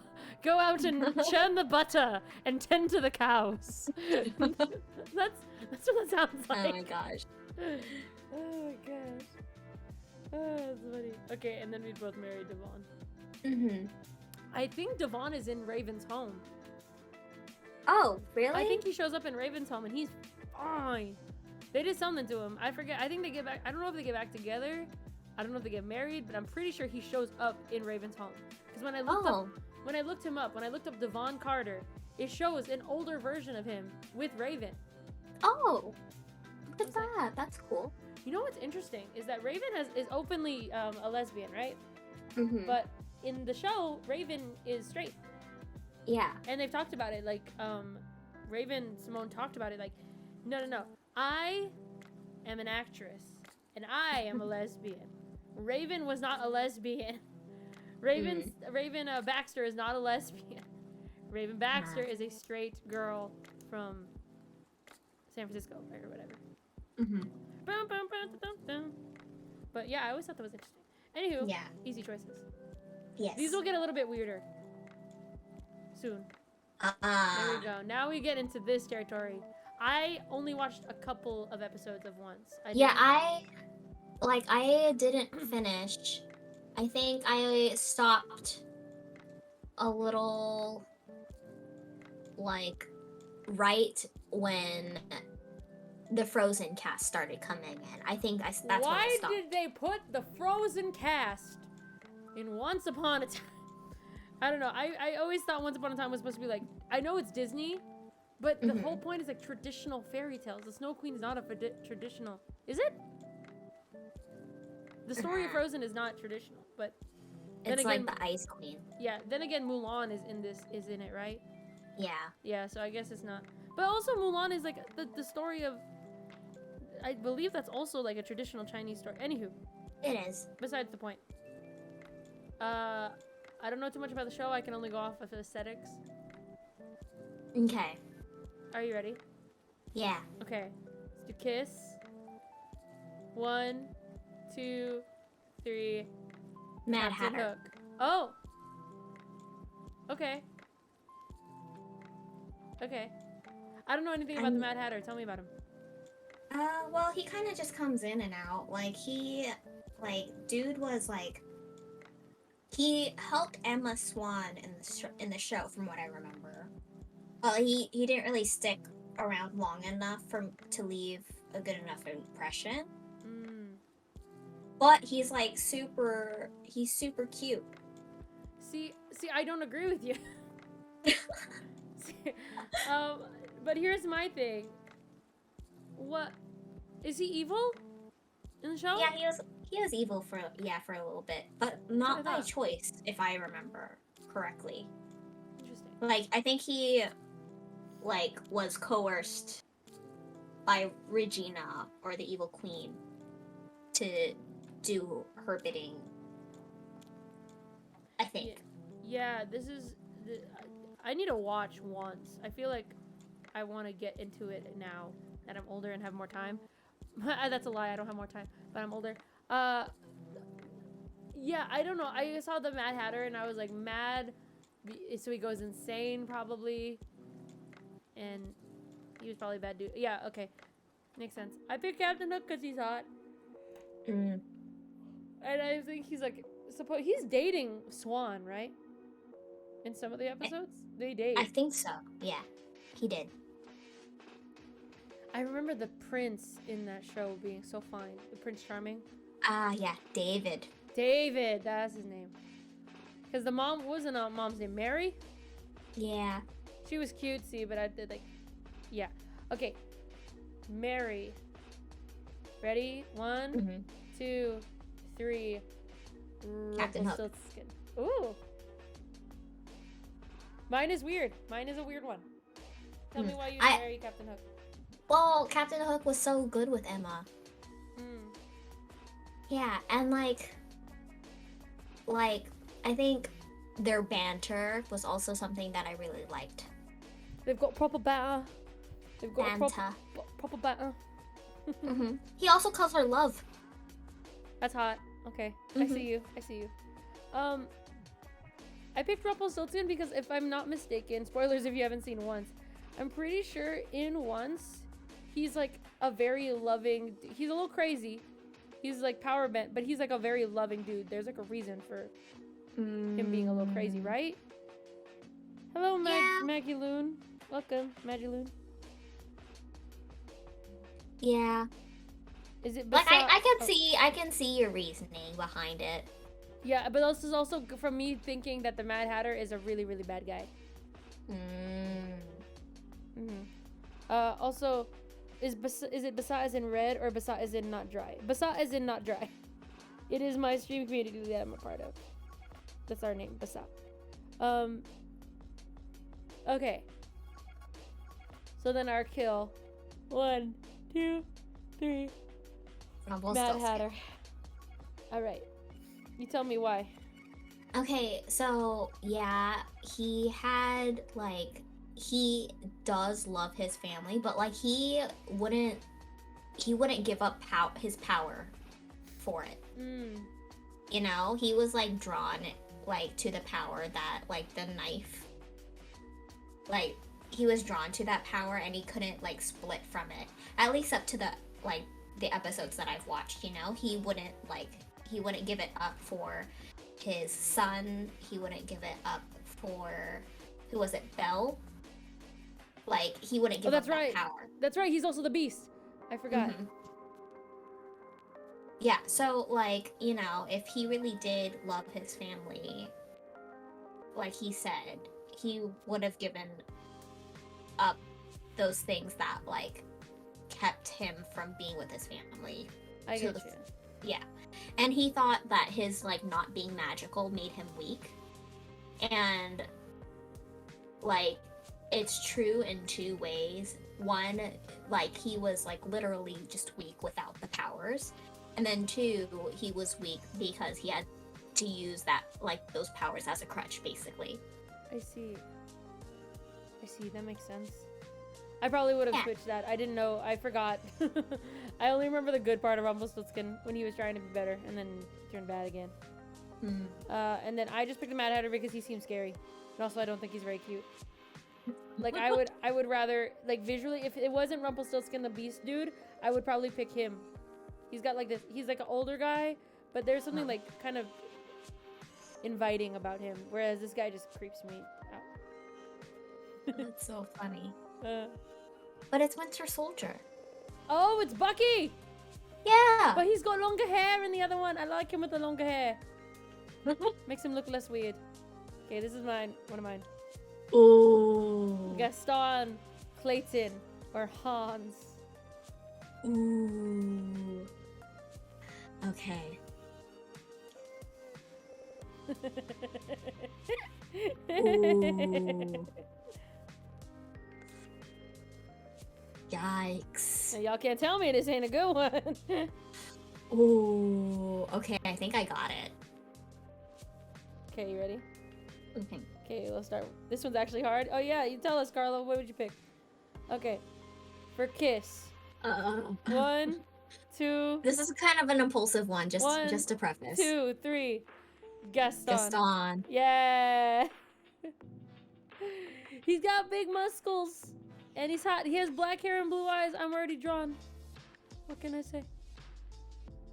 Yeah, I mean, hunters, he's pretty, but like I wouldn't stick around him for so long. Yeah, I'd only probably make out with him and then regret it when I came home. Yeah. Yeah. Yeah, good choices. All right, Mary. 1, 2, 3. Hans. Oh, I can't hear you. Oh, you can't hear me?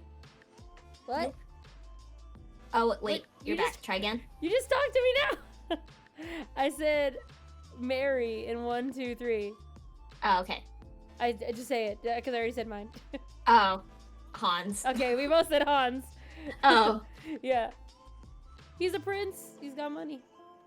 Okay, and I also watched this film theory on YouTube. I don't know if anyone is familiar with that YouTube channel. But there's this like episode where they like theorize that Hans is actually not the bad guy in Frozen, and that he actually did love Anna at one point, like genuinely. In the one day that he met Anna? You know? And so like long story short, like the theory says that like Hans, like if he really didn't love Anna, then he wouldn't have told the guards to stop from like attacking Elsa at the castle. He would have just let them kill her then and there. Oh. Maybe. Yeah, and then like he goes and tells like Elsa, don't be the monster that the people think that she is or whatever. Like, why would he say that? You know? I think because he's a serial manipulator. Yeah. When Oh, you yeah. you can learn to be diplomatic when you're in the, when you're a royal. I feel like you have to learn how to say certain things a certain way so that you seem like the good guy always. That's true. That's my 2 cents. But yeah, he's I think when he was playing the part, he's cute. Genuinely. Yeah. Cutesy guy. Those sideburns though, those are a villain in and of itself. That is not. Yes. The mutton chops are not it, sir. Okay, and then we both kill Clayton. Yeah. Like, Yeah. dude, why would you do that to the animals? Yeah. He's like literally a bad dude.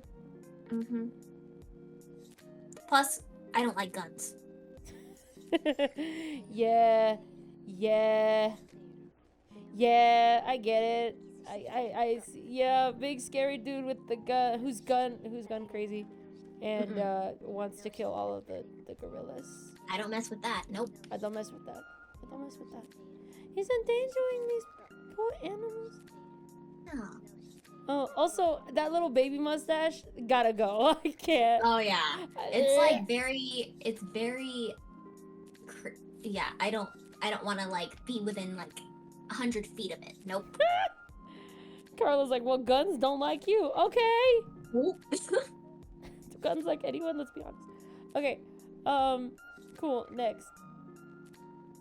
Also, can I just say, Clayton's definitely racist. Like, you don't even have to. You don't have to think too hard on it. This man is racist. He has to be, right? I can't be the only one thinking like he was surely racist when he went back home. Anywho, like he owned some slaves because I was down back in the day. I think that was in the same time period. He was definitely one of those guys. All right, here we go. We have Milo Thatcher, Tarzan, and John Smith. Oh. I know there's a joke about Asian girls liking colonizers, but this is ridiculous. I'm dead. That used to be how I would describe my type, unfortunately. I'd be like, yeah, colonizers. Okay. I've got it. Okay. Start with the kiss. Okay, ready? 1, 2, 3. Tarzan. Yeah. He's so handsome. Yeah. He's rugged. Deep voice. Did you ever watch She's the Man? Oh, yes. He's rugged and chiseled and great. Then why don't you date him, Mom? No, I can never. That's funny. He is also that hair. Okay, yes, I like long, floppy brown hair. I'm sorry. But animation. But like, if he were real, that hair would be like totally messy. Shh! Don't remind me. It's okay. I get it. Yeah, but no. He had monkeys taking out bugs. Okay. So he probably had like what, dreads? Like matted hair. He would have had like probably really matted. Really matted hair, yeah. You ever watch George of the Jungle? No, I didn't. You never watched George of the Jungle? No. I don't know why I watched it, but I did, and Brendan Fraser was in it. I imagine him looking like what Tarzan would have looked like. Ah. But longer I see hair. pictures. Tarzan has longer hair. Yeah. But yeah, Tarzan is also just like a sweet guy. Also, he's tall. He's tall. It's great. Okay. Mary. 1, 2, 3. Milo. Yeah. Dude is smart. He is educated. Yes, he He can is. speak multiple languages. Yes, he can. He discovered And he's a- cute with those glasses. He is you so know? hot. Milo Thatcher is my type, and I will die on this hill. Yeah, I believe that 100%. You believe that, right? With the glasses and the floppy Mhm. hair, little dorky, skinty little boy. Ugh. He gives off golden retriever energy also. I need me a Milo Thatcher in my life, that's for sure. Mm-hmm. He is so fun and so smart. I remember when I first watched Atlantis, I watched it with Elliot. We were watching it in his apartment, and I sat there, and the entire movie, I was just like, God dang, Milo's Ooh. my type. I was like, Milo. I thought you had already watched this movie. I had never was watched like, it until college, yeah. wow, Mm-hmm. that's wild. Yeah. But Atlantis is such a, like an underrated Disney movie. It's so pretty good. Kita. Yeah, Hot. Approved. pretty. Very pretty. Would approve. Also, Kudo, I think, agrees with us. Kiss Tarzan, marry Milo, and kill John Smith. So we were both killing John Smith. Mm-hmm, definitely. Colonizers gotta go, man. Yep. They gotta go. Mm-mm. Also, in the real story, John Smith's like in his 30s and Pocahontas is like 11. So, Yeah. Did you know that like Pocahontas even switches like love interest in the second movie? I know, she picks John Rolfe. And that's her real husband that she marries. Yep. In real life, she marries John Rolfe. I almost made it John Smith, John Rolfe, and Radcliffe, or whatever his name is. Oh my gosh. Or Kokuum. Oh my That would have goodness. been good. That would have been good. But yeah, there you go. Yeah, you guys can answer in the chat too. Please let us know who you would kiss, marry, or kill. Yes. All right, this one's hard. We have David, I knew this was Wasabi, coming. and Tadashi. I knew this was coming. Okay. I want to say this outright right now. Y'all are sleeping on Wasabi. For real. I'm going to just say it outright before I say anything else. Y'all are sleeping on Wasabi. He's a fun character. He's just so good. He's just such a good little bean. He's so smart. Yeah. Okay. Mm-hmm. I don't like my answers for this, but I have my answers out of this list of 3. Okay. I think I have mine too. Okay. Let's start with kiss. 1, 2, 3. Wasabi. Yeah. Yeah. Yeah. He's just fine, man. He's a cutie. He's so cute. Mm-hmm. Now I'm snoring. Definitely not missing out. Shut up. Shut up, Carlo. Yeah, he's great. Okay. Next, Mary. 1, 2, 3. Tadashi. Yeah, right? Yeah, that was like a no-brainer for me. I had a Yeah. huge crush on Tadashi. Same. Oh my gosh. Same. Oh, Plus, it's Daniel Henney who voiced him. Who is that? Daniel Henney is the Korean American actor. Let me look him up. I'm gonna look him up on my phone real quick. Daniel Henney. Oh yeah, I approve. I understand. I approve. I endorse. Holy cow, he is fine. I love him. Holy cow. Hi, sir. I love him a lot. Hello, sir. Oh, Yep. he's. Oh, Lord, have mercy. Yeah, and like Tadashi, his like whole like he's so wholesome. He's smart, and he would bail like Hiro out whenever he runs into trouble. He's such a good brother. He's so cute. Oh my gosh. Unfortunately, that means Yeah. we're both gonna kill David. Sorry, David. So, okay. He's cute, but like he's not very bright. He's not very smart. But also, Yeah. David doesn't really have like. I'm always thinking about the future and careers. David is a fire dancer in Hawaii. Yeah. I don't know. I mean, he's gonna end up killing himself with the fire. He almost did in the movie. He did set himself on fire. He set himself on fire. Did you catch fire again? Nah, just a stage. I like the way he respects Nani though. He is the only one we Yeah. see interact with women in a respectful way. Like we don't see Wasabi Yeah. and Tadashi like flirt with girls. Really? I don't think. No. I mean, like, he's nice to Go-Go. Yeah, they're nice to the girls, but like that's their friends, but they're not flirting. I think Yeah, they're not flirting. I think the rumor is supposed to be that Tadashi is dating Honey Lemon. Oh. I think that was supposed to be like a thing, but I don't know. Also, he'd make a good streamer like Saikuno. Yeah, Tadashi would make a good streamer, I think. He's gonna die in a noble act first chance he gets, though. That's true. Wow. It would have been easy to pick Tadashi Yeah. for the death because he dies in the movie. No spoilers if you haven't seen Big Hero 6. Ooh. But, yeah. He's also just so fun. I cosplayed it. I did a Disney bound as this. It was a good one. Oh, Okay, here's a fun one. Oh my gosh. No. We got Phil, or Philoctetes? Lawrence and LeFou. Oh my gosh. These are gonna start getting a little bit... This is a lot. I can't function right now, Kate. I already know mine. It's easy.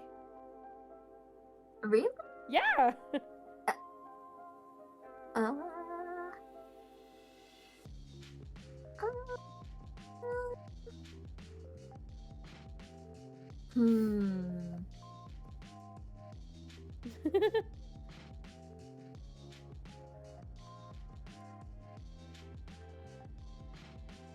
Okay, I think I got it.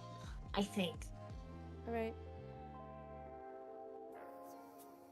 Ready for God, what are words? For kiss. 1, 2, 3. Phil. Okay. Why are you kissing LeFou? Because like he's your hype boy. That's true. He is the hypey boy. Yep. He's hype boy. Mm-hmm. And that's it. You can just be one and done. That's it. I like that. I'm kissing Why Phil Phil? for the same reason. He's gonna make you he's gonna encourage you to be better, but he's more like your trainer kind of guy. Like he's helping you out, and then you just kiss him once, and then that's it. Also, I don't like the thought of marrying Phil. I don't like the thought. All right. Oh, that's funny. Next, marry. 1, 2, 3. Phil. LeFou. Okay. Why are you marrying Phil? Well, for your reason, like he helps you be better. Yeah. And like if you had someone like that like throughout your entire life, then wouldn't that be good? I guess you have a good point. But conversely, or on the other hand, LeFou is your hype person, and wouldn't you want a hype person with you like forever? Someone who's like gonna encourage you? Yeah, but I think I respond to like constructive criticism better. Fair. This is fair. I mean, Like I guess- do like affirmations, but like constructive criticism is how I grow. I get that. I'm already hard enough on myself, so it's nice to have someone to be like, "You got this." To have someone instead of someone yelling at me that I can't do it. Having someone that'll tell me that I know you think can that do makes it. sense for you. Because Phil is really degrading to Herc at first. He's more of like he's like a personal trainer, like not like a personal trainer. Sorry, like a drill sergeant. That's the kind of constructive criticism he gives, which doesn't ring well with me. I don't deal well with like the negative reinforcement. I deal well with positive reinforcement. So, yeah. And then we're both killing Lawrence. Yeah. He's an actual bad guy. Yeah, no, he's terrible. He's a liar, a deceiver, no good, only wants money.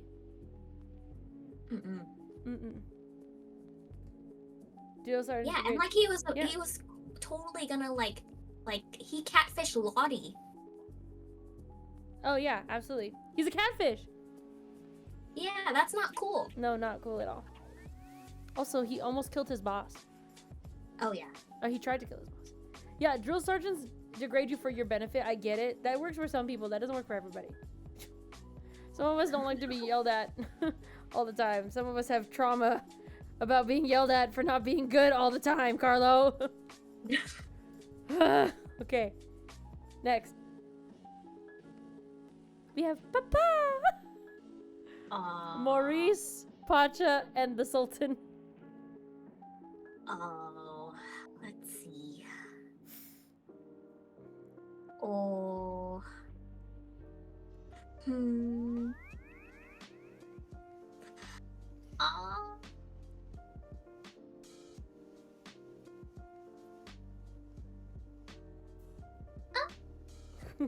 Oh no, who y'all killing? Yeah, this one's hard. You want to start with Carlos? Is to start with kill. Start with kill. Oh my gosh, this is so hard. I already have my answers. Why do I have my answers easily for the hard ones? I can't. I need to like. I have to like dig deep into like my mind palace to remember how I remembered each specific character from their specific movies. It's so hard.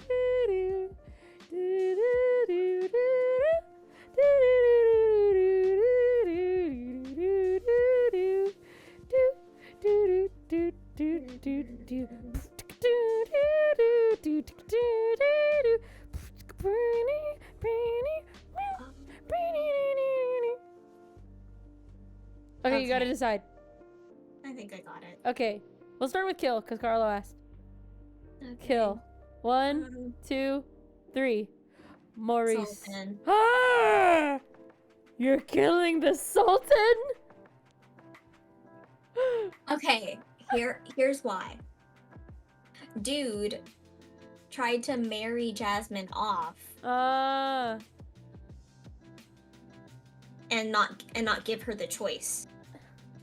And it wasn't until he had the whole ordeal with Jafar to like realize, oh wait, like Jasmine is strong enough to fend for herself and she should choose.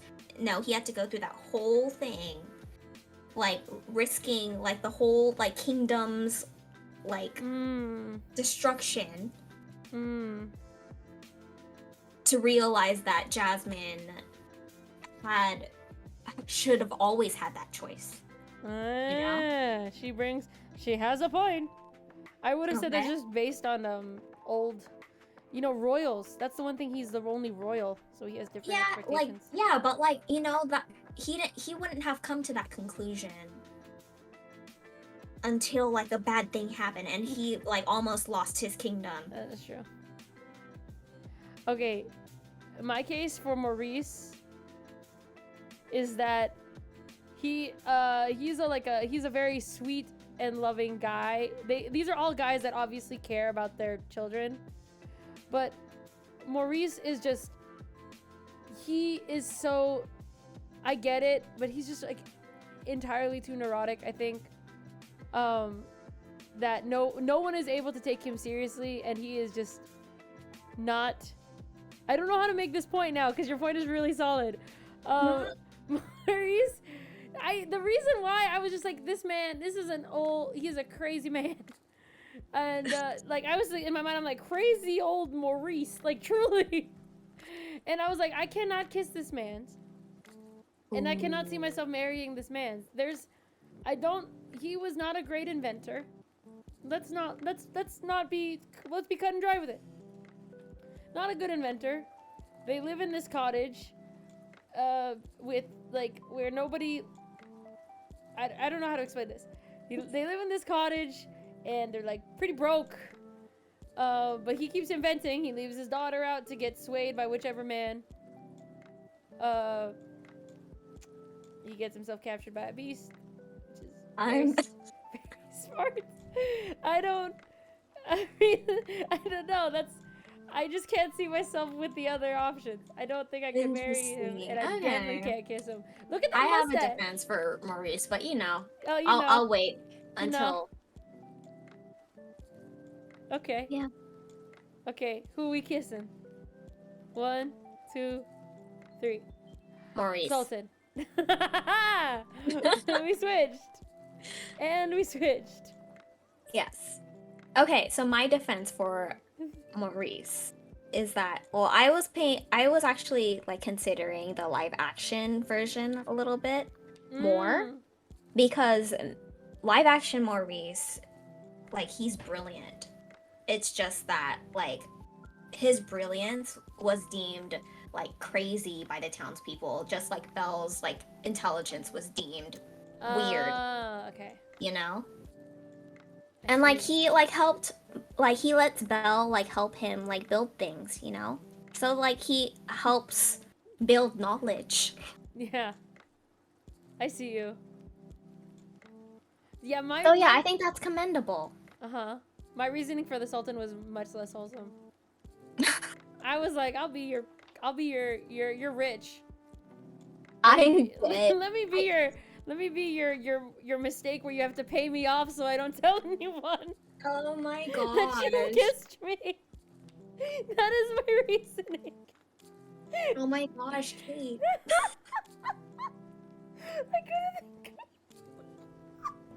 couldn't think of a good one. But immediately I was like, he's got money. He's got money. I literally said in my mind, I'll just be a concubine. I'm dead. I can't. But like, I'm also not that surprised. Shut up! Do not! Don't cover me right now. You shallow ass. I know. Okay, I know. I didn't come into this with good intentions, apparently. At least not for these three. Oh my goodness. I think I also just have I do like the Sultan's like energy. He just seems like a cutesy old guy, you know? He's just like adorable and flamboyant, and there's something I love about that. Like, I think he's just like an old man that means well. They're both old guys that mean well, okay? Yes. It's just that one of them has money and one of them doesn't. And if it's gonna come down to that. Yeah, sure.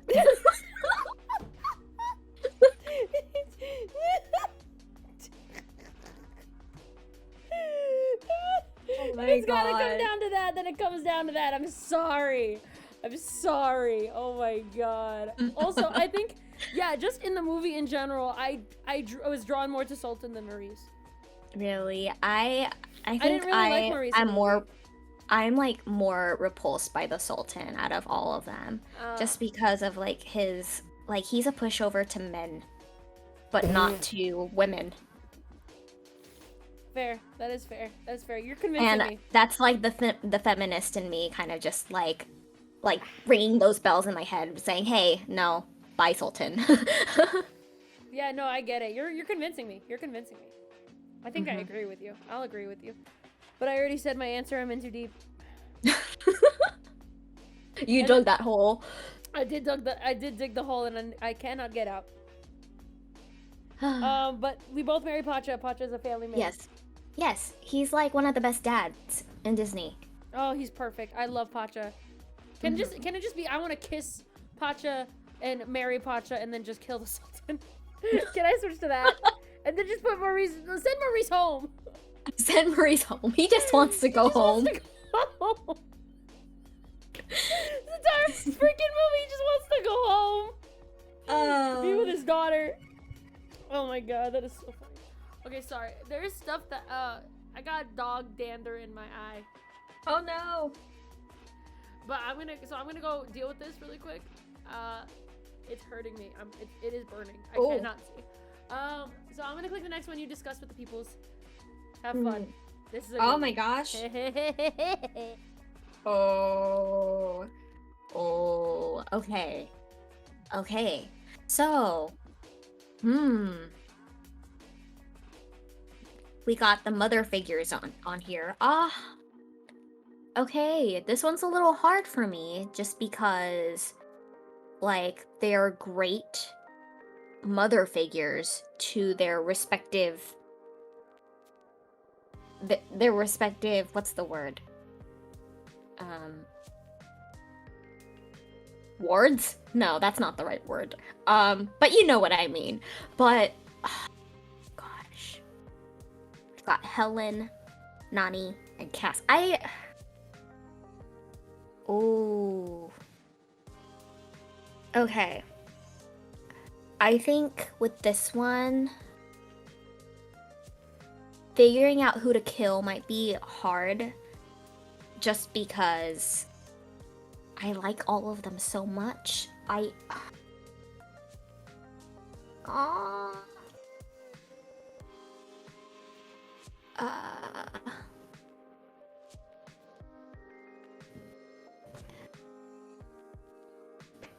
oh my gosh.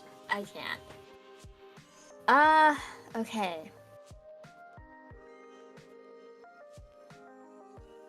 Okay, I am going, just for the fairness of all three of them, I am not gonna consider Mrs. Incredible's superpowers for this one.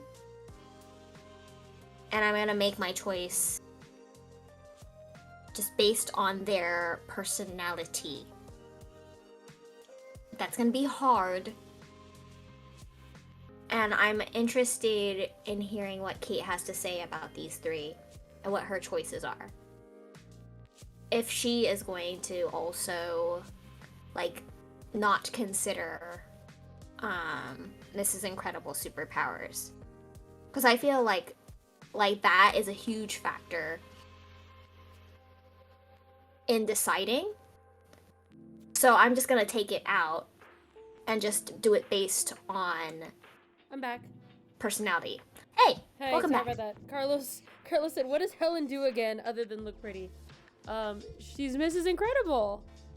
Okay, so I was telling everyone that, like, Yes. I'm gonna make my choice and not consider Helen's superpowers. Oh, It's yeah, just gonna yeah. be based just on personality. That's a good point. Yeah, because it's not fair. Because it's a huge, like, factor, and I don't wanna... Right. Because I like these characters. Right. Okay. And I feel like... Oh, sorry. Yeah, that just gives her a huge advantage, having superpowers. For sure. Okay. Are you ready? Not quite. Okay. But... Oh, by the way, I gotta say, let's just say I didn't realize how much of a following there was for Aunt Cass. But there is, unfortunately, there's a very strong, she's got a very strong fan base, if you know what I mean. For being I would consider a minor character in Big Hero 6. What, really? I didn't know that. I cannot talk about it because I put the family-friendly tag on. Oh. But when I was researching her, there is a lot. She has a very strong fan base. If you know what I mean. I don't. So... Well... So, don't hate me for my choices. You're okay. Yeah. Wait, 1 second. Okay. I just texted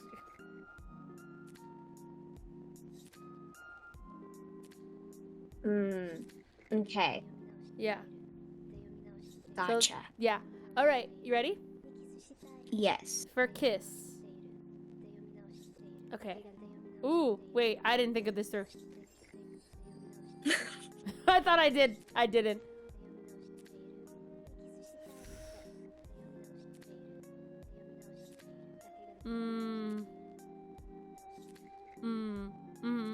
Okay, I'm ready.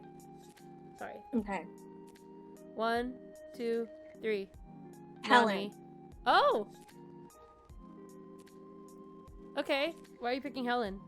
Well, like, Helen's great. She's like, she gives off, like, spunky vibes. Yeah. Like, when she was younger. Yeah. And then she's also, like, she's very, like, how do I explain it? She has, like, a very interesting yet fun mom personality that, like, is very similar to, like, how do I explain it? It's like one of those like um younger parent vibes where they're kind of just like they know when to take control in like rowdy situations, but she's also in a way like young enough to be to allow herself to maintain that spunky personality. Does that make sense? Yeah. Yeah. I get you. She still has that She maintains her youth in that. Yeah, there's that like a way. jovial vibe to her. Mm-hmm. Okay, I picked Nani because she is a bit younger than the other two, and I see her as more of that, like I think she would be, if Helen was younger, that she would have Nani's personality a little bit, hardworking, a little spunky, but really focused on like her family and whatnot. I would like to think that Nani, how do I say this? Would be, if I was to put this in like a sapphic novel kind of vibe, like just that like the hard ass who needs to loosen up. And I would love to be the person who loosens her up. That sounds really sus as soon as I said it. Oh my god, that's not what I meant. But like, just to help her relax. So it would be more like a make-out sesh and not a marry sesh. You know what I mean? Oh my god. Okay, let's do Mary. Okay, 1, 2, 3. Mrs. Incredible. Okay, so for the same vibes that you said of kissing her, I think that's why I would want to marry her. She seems like just fun-loving enough. Just fun-loving enough, but also just responsible enough to be a good mom. Also, marriage means unlimited kissing and everything else. That's great. And I think your choice makes sense for you. Yeah. So why did you pick Nani? Well, Nani, she's been basically the mother for Lilo, like during her own childhood as well. And I think that gives her a lot of experience and like compassion. Like, because like it takes a lot of maturity to, in a sense, be a parental figure to a sibling. Right. And then the way that she has provided for her and for Lilo, and by extension Stitch and Jumba and Pleakley, like as a whole, like she's the breadwinner. Right. So if she can maintain that as like a teenager, like, come on. That's true. I get you. It's a good work ethic for sure. I think it reminds me too much of my sister. I don't think I can marry you. You remind me too much of my sister. And then we're both killing Aunt Cass. Yeah. Why? She's kind of crazy. Is she? Yeah, like she, like there was that moment where like she like would say that like she's proud of like Hero, and then she like says like in the next second, "Oh, I'm gonna kill you." Okay, yeah, she can go. Yeah. She's kind of, it sounds like a little bipolar, you know? Mental illness. Yeah. I don't have a lot of experience with Cass just because I didn't watch. It's been a long time since I've seen Big Hero 6, so I'm just like, yeah, I have the least attachment to you. Yeah, and I feel like she was like a little detached in her like being guardian to Tadashi and Hero. Yeah. Like Hero was more influenced by Tadashi. Like Tadashi than Cass. Yeah. So, yeah. Okay, next. Oh, the foxes. The foxes. This gets a bit more unhinged. Oh. No explanations for these, by the way, because we're running low on time. No explanations. Let's just go. Okay. Knee-jerk reaction. Okay. Because these ones will if we start to justify our choices, we're gonna be here all night. True. Trying to justify these choices. Okay, you ready? Okay. Yep. Okay. Okay, let's go with kiss. Okay. 1, 2, 3.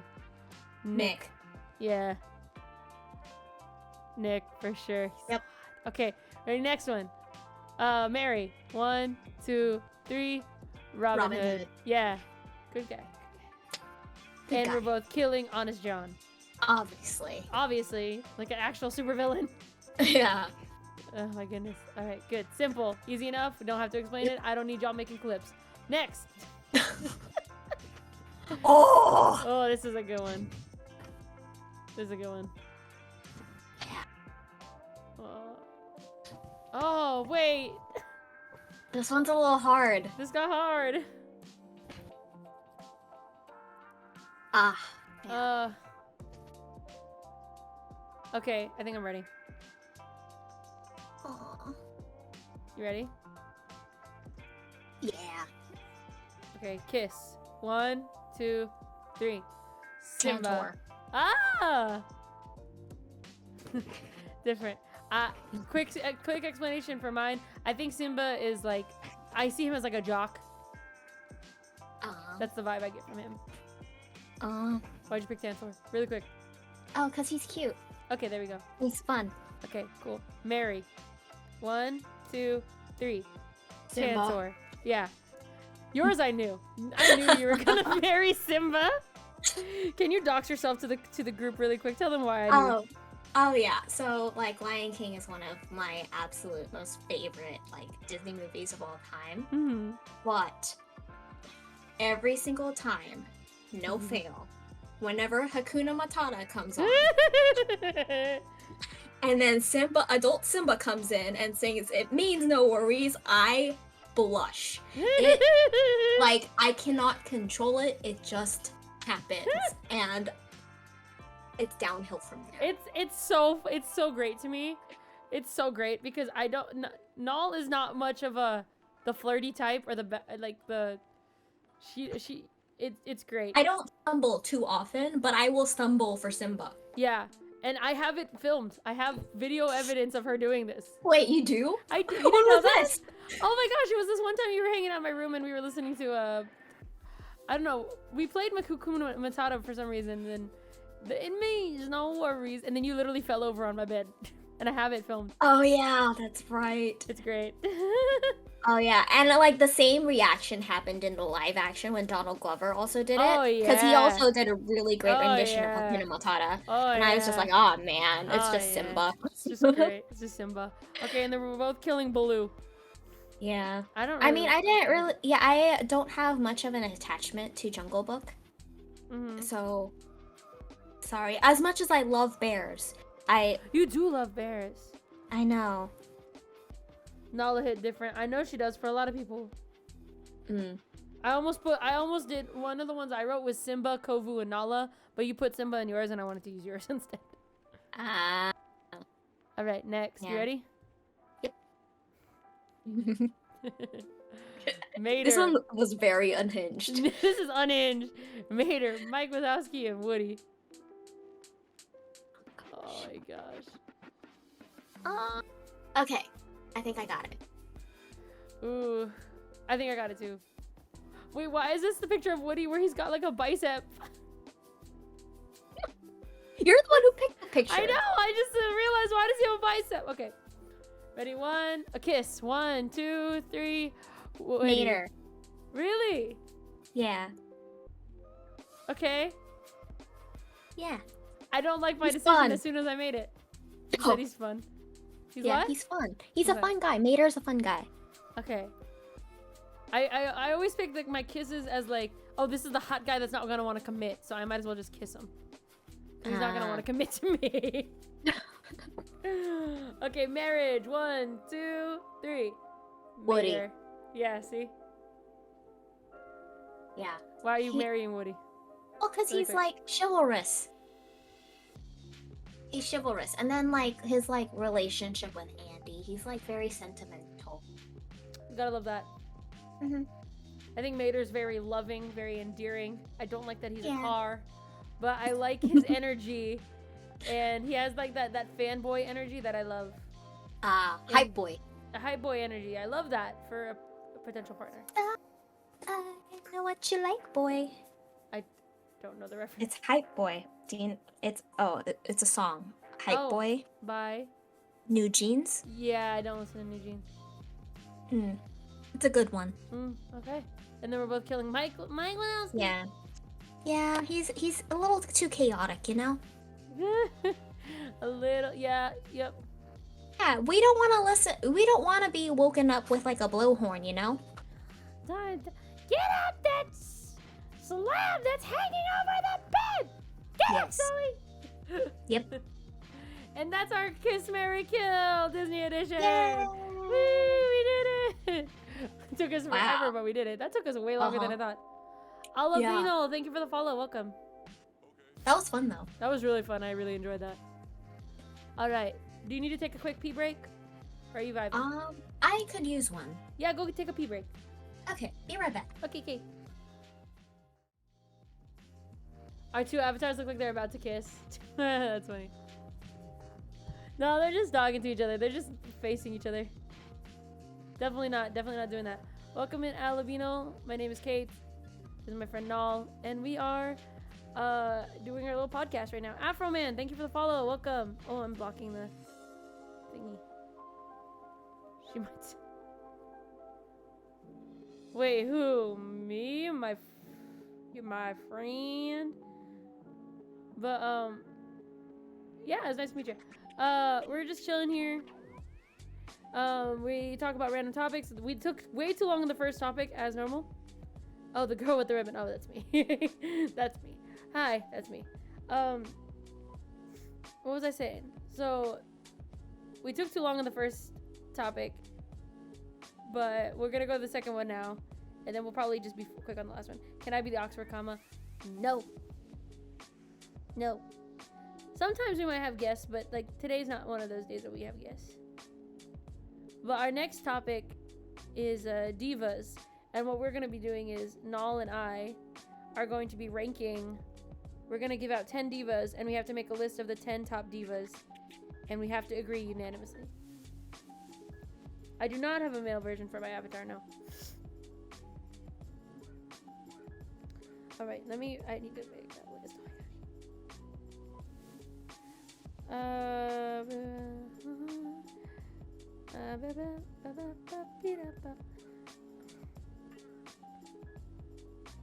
Oh my gosh. Hey Kate and Nal, I like your voices, they're cute. Oh, Afro Man, that's so sweet. Thank you very much. That's very kind of you. I hope you guys are enjoying the podcast. We talk a lot and we have a lot of fun. So hopefully you guys enjoy hearing us chat and whatnot. Hi, returners. Oh, welcome back. Thank you. Someone just came in and said they like our voices. Oh, really? That's a first. What do you I mean? don't like my voice. I love your voice. You have a beautiful voice. What are you two talking about? Well, so our topics change every time we have the podcast. We were going in alphabetical order, and we talk about 3 different topics. That's why it's called Kate and All in the Oxford comma, because the Oxford comma is that little comma after the second thing. So we just finished talking about Disney. Now we're going to be talking about divas, and our whole thing is that we are going to be giving each other a list of 10 divas, and we have to rank our 10 divas on a list. And here's the thing, Nala, I didn't tell you. We have to agree. It has to be unanimous. And we're making one listing. Okay? Okay. Mm-hmm. Well, we'll see how this goes. Yeah, so we're going to have to argue until someone succeeds? No, concedes. There we go. Okay. Okay. All right. I'm just trying to finish up my list. And some people in our list will not make it onto the big list. Hi Jedi, welcome. Thank you for the follow. Okay. Yeah, hold on. 1, 2, 3, 4, 5, 6, 7.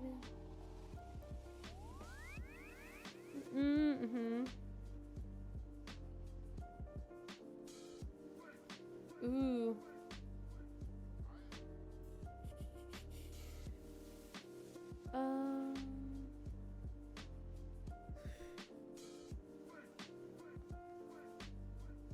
Um,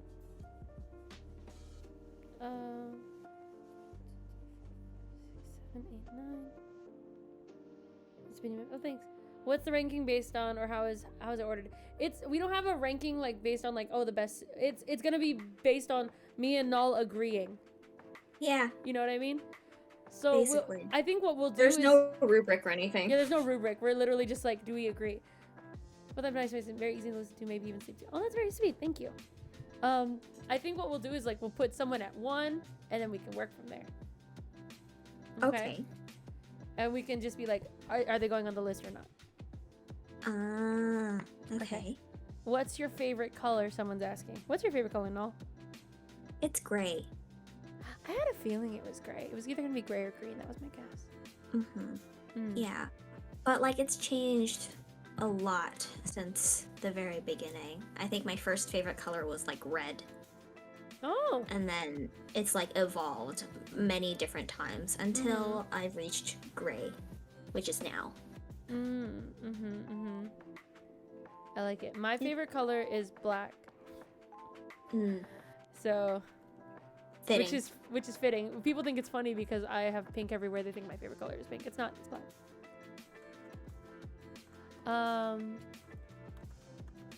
Sorry, let me just see. Image. I want to see if I'm missing anyone. Ooh, I am missing people. Yeah, well, when I picked my like 10 divas, I kind of just picked them at random based on what I was like, who I had on my Spotify playlist and who I thought like public opinion would agree would be a diva, or at least top. I get you. All right. Are you ready to start ranking, Miss Ma'am? Yeah, let's do it. Give me 1 second. I have to. Oh, am I still sharing screen? Can you see it now? I can see yours. You can see mine. Okay. I got some juicy juice. Thank you for the follow. Okay, you ready? All right, let's.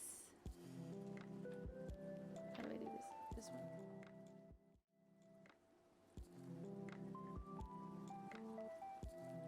one. Okay. So the way we'll do this is we'll give me a second. I'm gonna make a little thing right here, effects, background, and then we'll make this like. Okay, so this will be this black box right here will be who we're ranking right this second. Okay. Okay. Okay. So why don't you go first? You tell me your person. Your first person. My first person. Well, I didn't list them in any particular order. That's fine. We're just gonna put them. Okay. Let's put Ariana Grande on there. Okay. Good start. Ariana Grande's. I agree that Ariana Grande needs to be on this list. I strongly believe that. So if we can both agree that she needs to be on this list, I think we can put her at 1, and then we'll just move people down. Oh yeah. You know what I mean? Like, oh, sounds like a good plan. This person is stronger than Ariana, then we'll move them. Okay, cool. So Ariana Grande is a yes, and she's gonna start at the top. Oh, I'm not making fun of your name. I like it. I like your name. What's your favorite? We'll answer that in a bit, Jedi. We're doing something at the moment, but we can answer that in a bit. All right, my next one on my list is Mariah Carey. Oh yeah, definitely. So she needs to be on this list for sure. Does she go above or below Ariana Grande? Okay. And we have to agree unanimously. Okay, so my thing is I think I would put her slightly below Ariana. Really? Just because Ariana is versatile. She not only like sings like as a career, but she sang like on Broadway. She is going to be Glinda. She was Penny in Hairspray. That's right. And so like as far as like, I think she does a lot more collaborations with other artists compared to Mariah. Correct me if I'm wrong. Mm. I'm gonna argue that Mariah should be above Ariana. And my argument is because of how long she's been in the game. How iconic a lot of her songs are, and they have a lot of staying power. Like Mariah Carey literally owns a holiday. She literally owns Christmas. That is true. Architis, welcome. Thank you for the follow. Counterpoint: Mariah grows stronger when Burr months arrive. That is true. See, that's you got a point. I think, and if we're defining diva, how do we define diva? Is it based on their attitude? Is it based on singing power? Is it based on their actual like power as a musician? It's hard. I was going based on like a combination of like musical like ability and like largeness of career. I see. I think I see it. That's why Ariana Grande is so often compared to Mariah, because she is living out her Mariah heyday right now. Because Mariah already lived it back in the 90s. That's true. So Mariah's era is really done, but she still makes music, and it's honestly a lot of it's still pretty good. So yeah, okay, yeah, I can concede. You can concede? Yeah. Okay. Cool. Mariah Carey, Ariana Grande's. Yep. Okay. Next, give me your next one. Celine Dion. Ooh, okay. I agree. She was also on my list. Okay. I mean, like, similar to Mariah, she has like a lot of iconic songs that like multiple generations know her and her music. Absolutely. I like Titanic will never like disappear. And like My Heart Will Go On will be the song associated with the Titanic. And for as long as people who watch the Titanic, they will just know Celine Dion. Some of the biggest songs ever for women are by Celine. Yep. I'm your lady and you are my man. Like, that's iconic.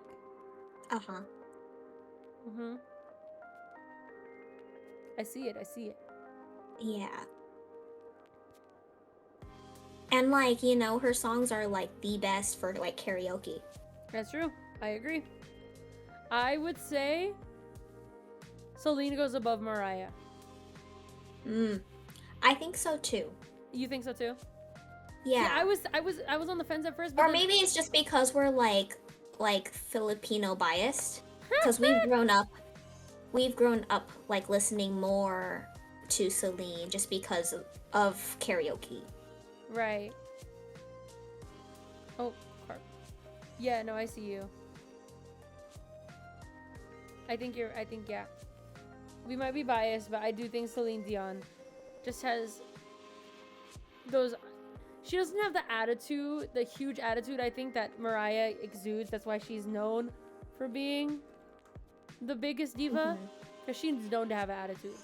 But yeah. Oh, but there was this one video that I saw where like Celine was sitting in her car, and I think like a member of one of like the more current girl bands tried to sing to her from outside, and like Celine just had like a straight face, and I think she rolled up her window or she drove off. It was one or the other. I honestly, I'm not gonna lie, I would do that too. If someone tried to sing to me because they knew I was a singer, that's actually a big pet peeve of a lot of singers. Having other people sing to them because they think they can sing. Or they know they can sing. And they want to impress the other person. Like, I know that because I do it. And I know it's annoying. Wait, what is this? As long as your drunk aunt belts Celine Dion's songs on karaoke as off key as she can, Celine will never not be a top diva. That's so true. That's so true. If that should be the gauge. How drunk auntie is their music? Ooh. You know what I mean? Yeah. Okay. I like this. Okay, my next one. Whitney Houston. I Oh can't. my I gosh, she's can't- on my list too. Let's go.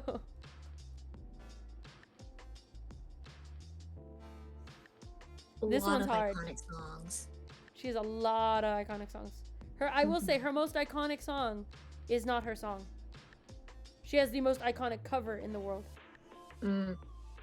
Yeah.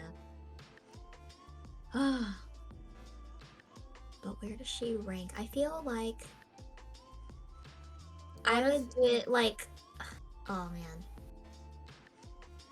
I personally, on top of all of them. On top. I would put her at the top, if not above Mariah for sure. Yeah, I was gonna put her above Mariah. Okay. But I wasn't sure whether she would be above Celine too. You know?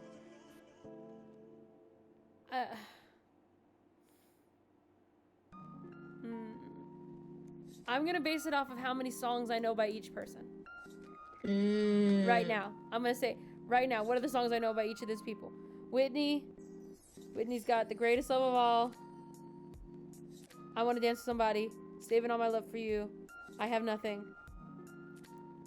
We got, I Will Always Love You. I Will Always Love You, yep. When You Believe. She's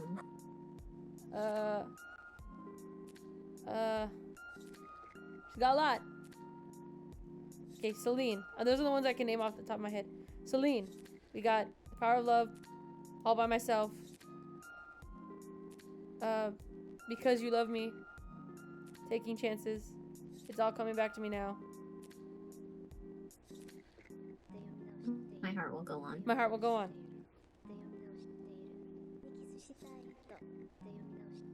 Anything else? They're tied. To Love You More. To Love You More. Oh, yeah. Okay. I just couldn't think of any more Whitney songs. Can you think of any more Whitney songs? Did you already say How Will I Know? I did not say How Will I Know. Was that a Whitney? Yeah, yeah. So that's tied. How will I know if you... Yep. Let's see.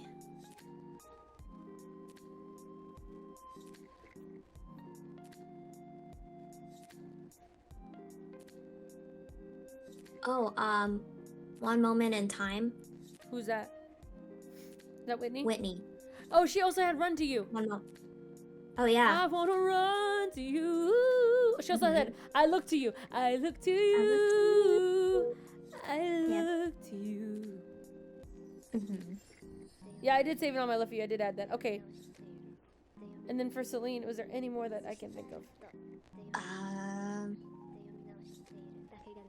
There's Alive. I don't know. Oh, my sister likes. Oh, not that one. Something about ashes.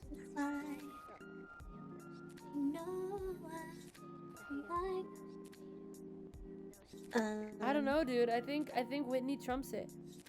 Yeah. For me I think personally, Whitney. I think Whitney. Okay. Yeah, I can agree. Whitney Houston. Celine Dino. Celine Dino. Mariah Carey. Ariana Grande. I can type. Ariana Grande's. Okay, next. Go for it. Beyonce. Beyonce. Surely she has to be on this list. I mean, she's Queen Bee. She is the queen. Where do you want to put her? I think I'll put her below Mariah. I was gonna agree. Below Mariah, but above Ariana, right? Mm-hmm. Yeah, okay. So we can both agree on that. That's easy. Okay. I'll add the accent à droit later. Yes. Because like 3 of these people have, or 2 of these people have accent à droit. Okay. Okay. I am gonna do Barbara Streisand. Ooh, yes. Do you have her on your list? So she wasn't on my list just because I, like, thought of others, but yes, I do agree that she is. But does she get to be on this list? Compared to the others on my list, yeah, I would say so. I can knock one off. Okay. Where are we thinking? Oh gosh. I think I feel biased to say older means more diva, like more iconic, because they're older. Yeah, right? But that's not necessarily the case. Like, I can name 2 Barbra Streisand songs. Same. Gosh. Maybe lower than, at least for our list. Yeah. Just because, like, I don't know many Barbra songs. Yeah. Yeah, because she was iconic for her time, but I don't know a lot of her stuff. But she is like the diva. She's like the old school diva. Yeah. Okay. I think that's fair though that she's down there. Okay, next. You give me yours. Adele. Ooh. I did not write Adele on my list. How dare. I know.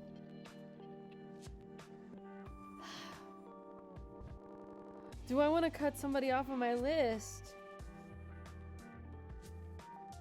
Here, I'm gonna put another person that I have on my list, and we'll fight to see if they get to stay or not. Adele versus Lady Gaga. Yo, but I also put Lady Gaga. Oh, we both put Lady Gaga. Okay, then I'll take that out. I'll do a different one. Okay. Dolly Parton. Oh, okay. So I didn't put Dolly on there. Okay. On a list, just because I only know 9 to 5. And Jolene. Okay. So I put Dolly because she's just kind of an iconic person in the country scene. And she's the one who wrote I Will Always Love You. Yeah. You know, she's got 9 to 5 and Jolene, which are really iconic country songs. But Adele's But like with Adele, she has like exploded in her career. That's true. And like she rules Britain. That's true. If you're gonna like look for like divas in Britain, it's her. That's true. Yeah, okay, I think I can concede. I think Adele deserves to be on this list more than Dolly. But where? Oh gosh. I would say a little above Ariana. Really? Yeah. I just like her like her music. Well, at least for me, I'm a little biased because I like those I like music with like lyrics that like really get you. Yeah. And like Adele's lyrics are amazing. Yeah. I know I want her under Beyonce. I don't know if I want her above Ariana. Maybe because it's just a different type of diva. Because these are all pop divas, and Adele's not a pop diva in the way that she's like a ballad diva. She's a ballad diva. Yeah, she's like a belty, schmoozy. I don't want to say soul, but it's like a soul pop.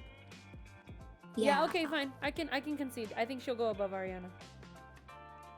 Awesome. Yeah, I concede. Adriana Grande. I can't type. What's her name? Barbra. I am having a stroke. Barbra Streisand. Okay. Hi, Carl. Or hi, Lefty. It's good to see you. All right. Give me another one from your list. Oh well, let's just add Lady Gaga on there already. Oh yeah, we'll just add Lady Gaga. Where should we put her? Okay. I think she's the lowest out of all of them, personally. I think she's lower than Barbra Streisand. Yeah, for now. Yeah. Okay. She's a great performer. She's amazing. Oh no, she's amazing. I think she just isn't the same type of diva, like level as them. Yeah, agreed. I don't think her music has that staying power.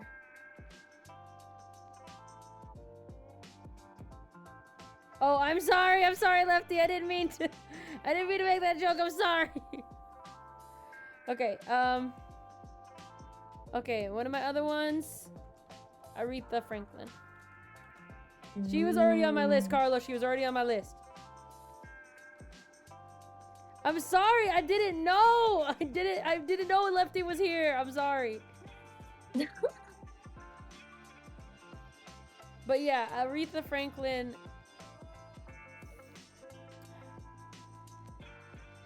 She did Respect, right? She did. What else did she sing? Hmm. Natural Woman, right? Yes, she did. I didn't know you were here when I made the joke. Lefty, I'm sorry. But, She did. I Say a Little Prayer.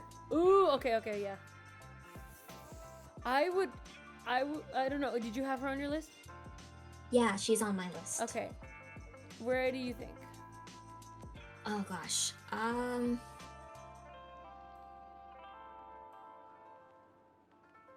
Because like historically, she like changed the music scene a lot. She did. So I don't know if that like necessarily puts her at closer to the top, or is it based on like relevance currently? She's still relevant though, that's the thing. She is. It's just that like there are other artists who are played more often now. That's true, yeah. Look, She like paved the way yeah. so that other people can run, you know? Yeah.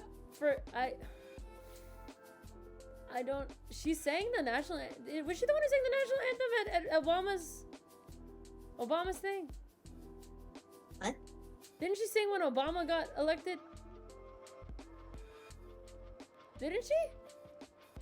She died 2018. Yeah. So let's see. 20s. Yeah. Yeah. I think she sang when Obama got elected. I remember that. I think that was her.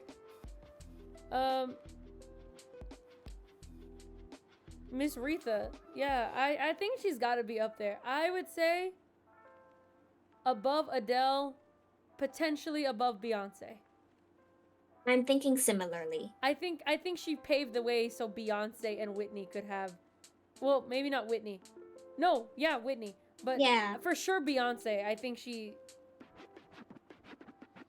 yeah. I think she trumps Beyonce in my listing. She's definitely above Adele. Like, that's not even a question. Oh yeah, for sure. But is she below Mariah? That's what I'm. I don't know if she's saying. below I don't know. Mariah. I feel like Aretha might be a little like above Mariah, but would she be below Celine? this is hard. This is hard. Okay. Wait. Hold on. I say that we put her below Mariah, just because to defend Mariah, she owns Christmas. She does own Christmas. That's huge. That's true. Not all these people own a holiday. Yeah, okay, I can get behind that. Okay, we'll go with above Beyonce, below Mariah. Yeah. Aretha Franklin. Oh, Carp. Beyonce. Adele. Ariana Grande. Barbra Streisand. Lady Gaga. Okay. Go ahead. Your next one. Rihanna or Rihanna. Rihanna. I always thought it was Rihanna. Yeah, but like apparently she corrected it. And it's actually Rihanna. So I had Rihanna on my list. I took it off because I replaced her with Nicki Minaj. So this is a hard one to me. Like, that one's pretty hard because they're like almost. They're similar in their iconicness. I would still go for Rihanna though, just because like recently she did Coachella. I mean not Coachella. The Super Bowl while pregnant. You know. That's right. That was very iconic, and everyone,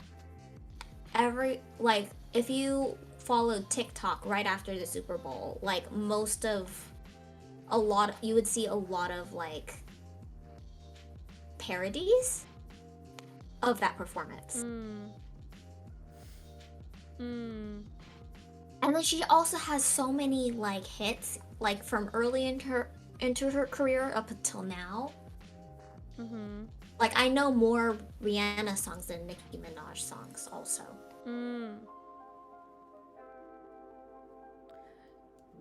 I don't think I'm gonna concede that quick. because Nicki is undoubtedly like, she reshaped rap, I would say. She really carved a niche for herself in rap music that not a lot of artists have been able to do. She also has a lot of iconic songs, and I think I know more Nicki songs than I do Rihanna. Really? Maybe. I think Rihanna's just been in the game for longer.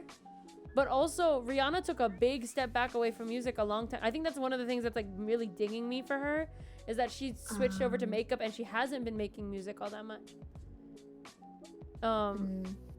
But Nicki's still making music, and like even when she was with Young Money, she really stood out back then. She is such an amazing lyricist, a great singer as well, and yeah, I think that she's got some real like, staying power. But it's also a difference in types. Yeah, it's a difference in types. I feel like Rihanna still should be considered just not like, even though like she has taken a hiatus from like making music compared to Nicki, like you can't discount that like her career when she was active was explosive. That's because like she was mainstream every single time she released a song.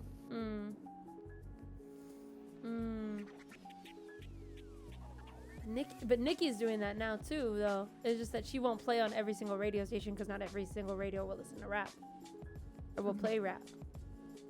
I think that's the difference. Is that I guess like, Rihanna's more palatable. Also, yeah, she like also dips into different like styles. It's not just like straight up pop. She also does like a few ballads. Yeah. And she also does a little bit of rap, a little bit. Not like Nicki Minaj, but you know, she like will dabble in it a little. Ooh, this is hard. This is really hard because Why don't we like consider to like keep both of them? Are there enough spots? There's not for both of them. There is not enough spots for both of them. Sad. You have to pick one. Ooh. I think I'll concede. I will give it to Rihanna. Simply because I think Rihanna is just more palatable, and in the diva sense, there's something about Rihanna being able to make her something of herself in everything that she does is pretty impressive. True.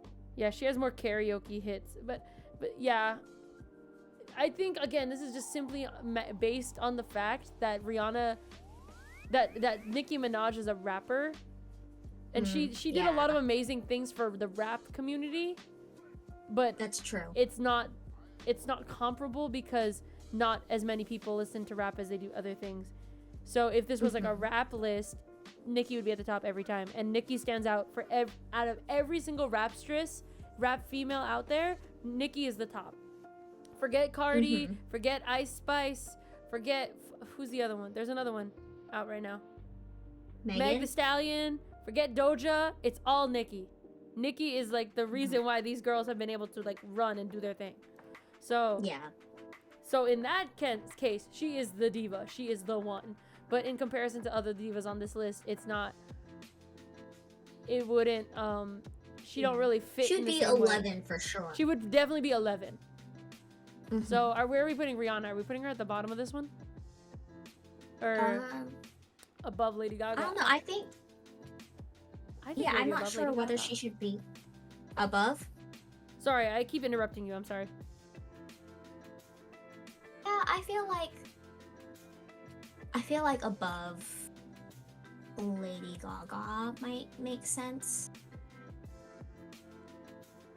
Yeah. But yeah. I agree with you. Because Lady Gaga, she like her eccentricity, is that the right word? Sure. Her like, I guess her theatricality is also like something of an acquired taste to some audiences. Yeah, I agree. She is very much for the girls, the gays, and the days. Like that is the audience that really, really gravitates to Lady Gaga. And Yeah. I personally, I really love Lady Gaga. But there's, some of her hits are like not it for certain people. And she definitely doesn't have like the radio. She does have some radio playability, but I think Rihanna has a bit more. Yeah, agreed. Yeah. Okay, did you have anyone else? Or was that your whole list? Well, I had Jennifer Hudson on my list, Ooh. but yeah. I don't think she's on this list. Voice. Yeah, I think it's more of a voice thing. Is that our list then? I think so. Do you feel comfortable with this list? So we have I feel satisfied. Yeah. Okay, so this is our list of top 10 divas. At number 10, we have Lady Gaga. 9 is Rihanna. 8 is Barbra Streisand. 7 is Ariana Grande. 6 is Adele. 5 is Beyonce. 4 is Aretha Franklin. 3 is Mariah Carey. 2 is Celine Dion. And 1 is Whitney Houston. Very nice. I think I see this. I'm really the 1, 2, 3 spot. I'm like, that could really go any way. Because Mariah literally owns a holiday. Besides, Jesus owning the holiday, she owns that holiday. But Celine and Whitney just have the like their singles have really outlasted. Whereas I feel like Mariah has like a handful. A handful. But Celine and Whitney literally have like 2 handfuls each. Oh yeah. So that's really impressive. All right. Satisfied? Yes. Dope. Look at our list, everybody. There's our list of the top best divas. Woo, we Very did it. nice. Very nice. All right. Oh, look, it's Discord. Beep, beep, beep, beep, beep, beep, beep. All right. I want to answer this question because someone asked us earlier, what's your favorite food? Ooh, okay. So I had trouble answering that particular question for the longest time. Okay. Just because there's so many types of cuisine out there, and living in SoCal, when you have easy access to so many different cuisines, it's hard to pinpoint what exactly would be your favorite. Sure. But I think I came to a realization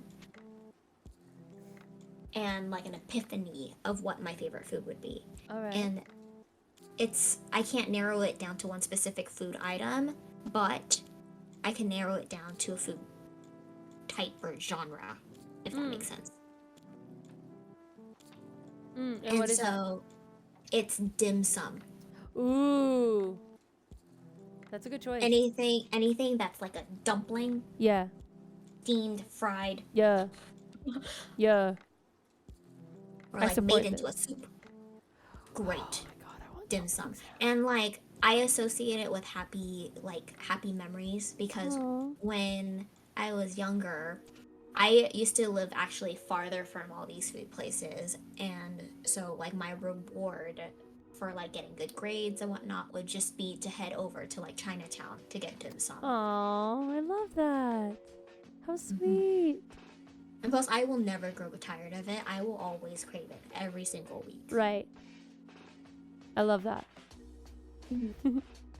What's yours? I feel like the typical answer for Kate, for me, is like a fried chicken.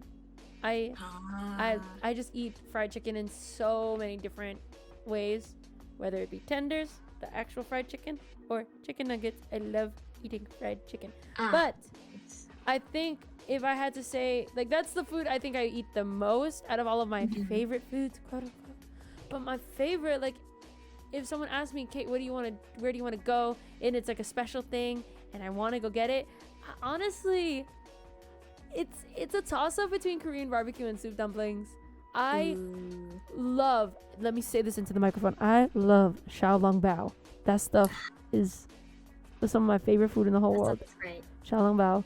I like Din Tai Fung. It is very, very good, but mom and pop shops are also very, very good. Having that stuff with some fried rice, it's good. Will save my life. It's so It's so no one asked for ASMR. You're welcome. It's free. So I love that. Or Korean barbecue, and my Korean barbecue choices go to is a beef belly and a brisket, and then all of the toppings. I love me, well, not all the toppings. I love me some radish, some leafy greens, some rice paper, and then a soju, or what do they call it? A somek? You know what I'm talking about, right? Mm-hmm. That stuff. It's soju and beer. Yes, that is my favorite. That is my poison of choice. It's great. That's Can y'all great. give a top 5 of favorite food? Okay. Top 5? Well, I'll give my top 5 because I can do that. Okay. Korean barbecue, like I already said. Soup dumplings, fried chicken. Those are easy. Beep beep beep beep beep beep beep beep. I'm doing savory food because desserts are in a whole nother beast. Yes. Pho. I absolutely love pho. Pho is my I love pho. And then probably sushi is really good. I do love sushi. I love ramen. Probably ramen. Ramen, yeah. Oh man. Oh my god, Ramen's you a said good one. steak. Why did you say steak? Oh my god, I love steak. I am a steak fiend. If I could eat a steak like every week, I would. Every day, maybe I'll consider it. But That's but yes, awesome. Lefty, we should. That sounds like fun. I want to do that. Okay, yeah. No, I'll go. Okay, so number 1 is dim sum. Number 2 would probably be Korean fried chicken. Ah, yes, KFC. Yeah, it's a different ball game. I know, like, I don't think I'll ever get tired of it.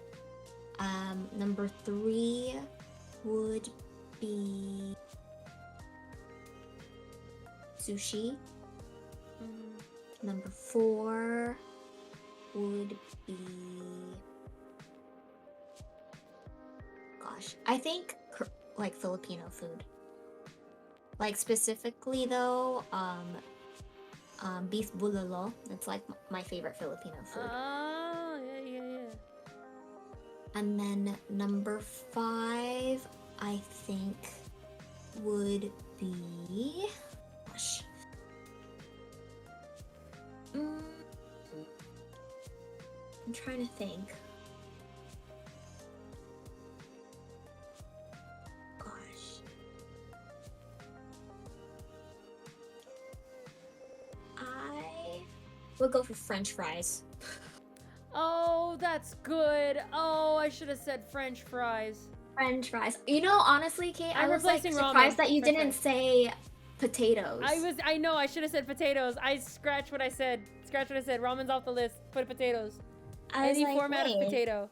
That's literally Exactly. that's literally a question from our best friend tag that we did years ago. Mm. I Mhm. want to send you that video again, by the way, because I want to react to it. Because Oh my gosh. I watched it recently. It made me so freaking happy to watch it. Aww. Just seeing us so young, Oh, so young. so young and stupid and pre-COVID. Oh, So nice. those were the days. Yeah. Solid choices. But yeah. Solid choices. I'm not surprised that Filipino food didn't even come up on my list. I think I've like grown to like really like appreciate it. Like, you know, like being away for like for college and work and whatnot, just being able to come back to it, like got me to really appreciate Filipino cuisine. I get like, it. on a more like personal level. I get you. And it's like comfort food for me now. Absolutely. I see it.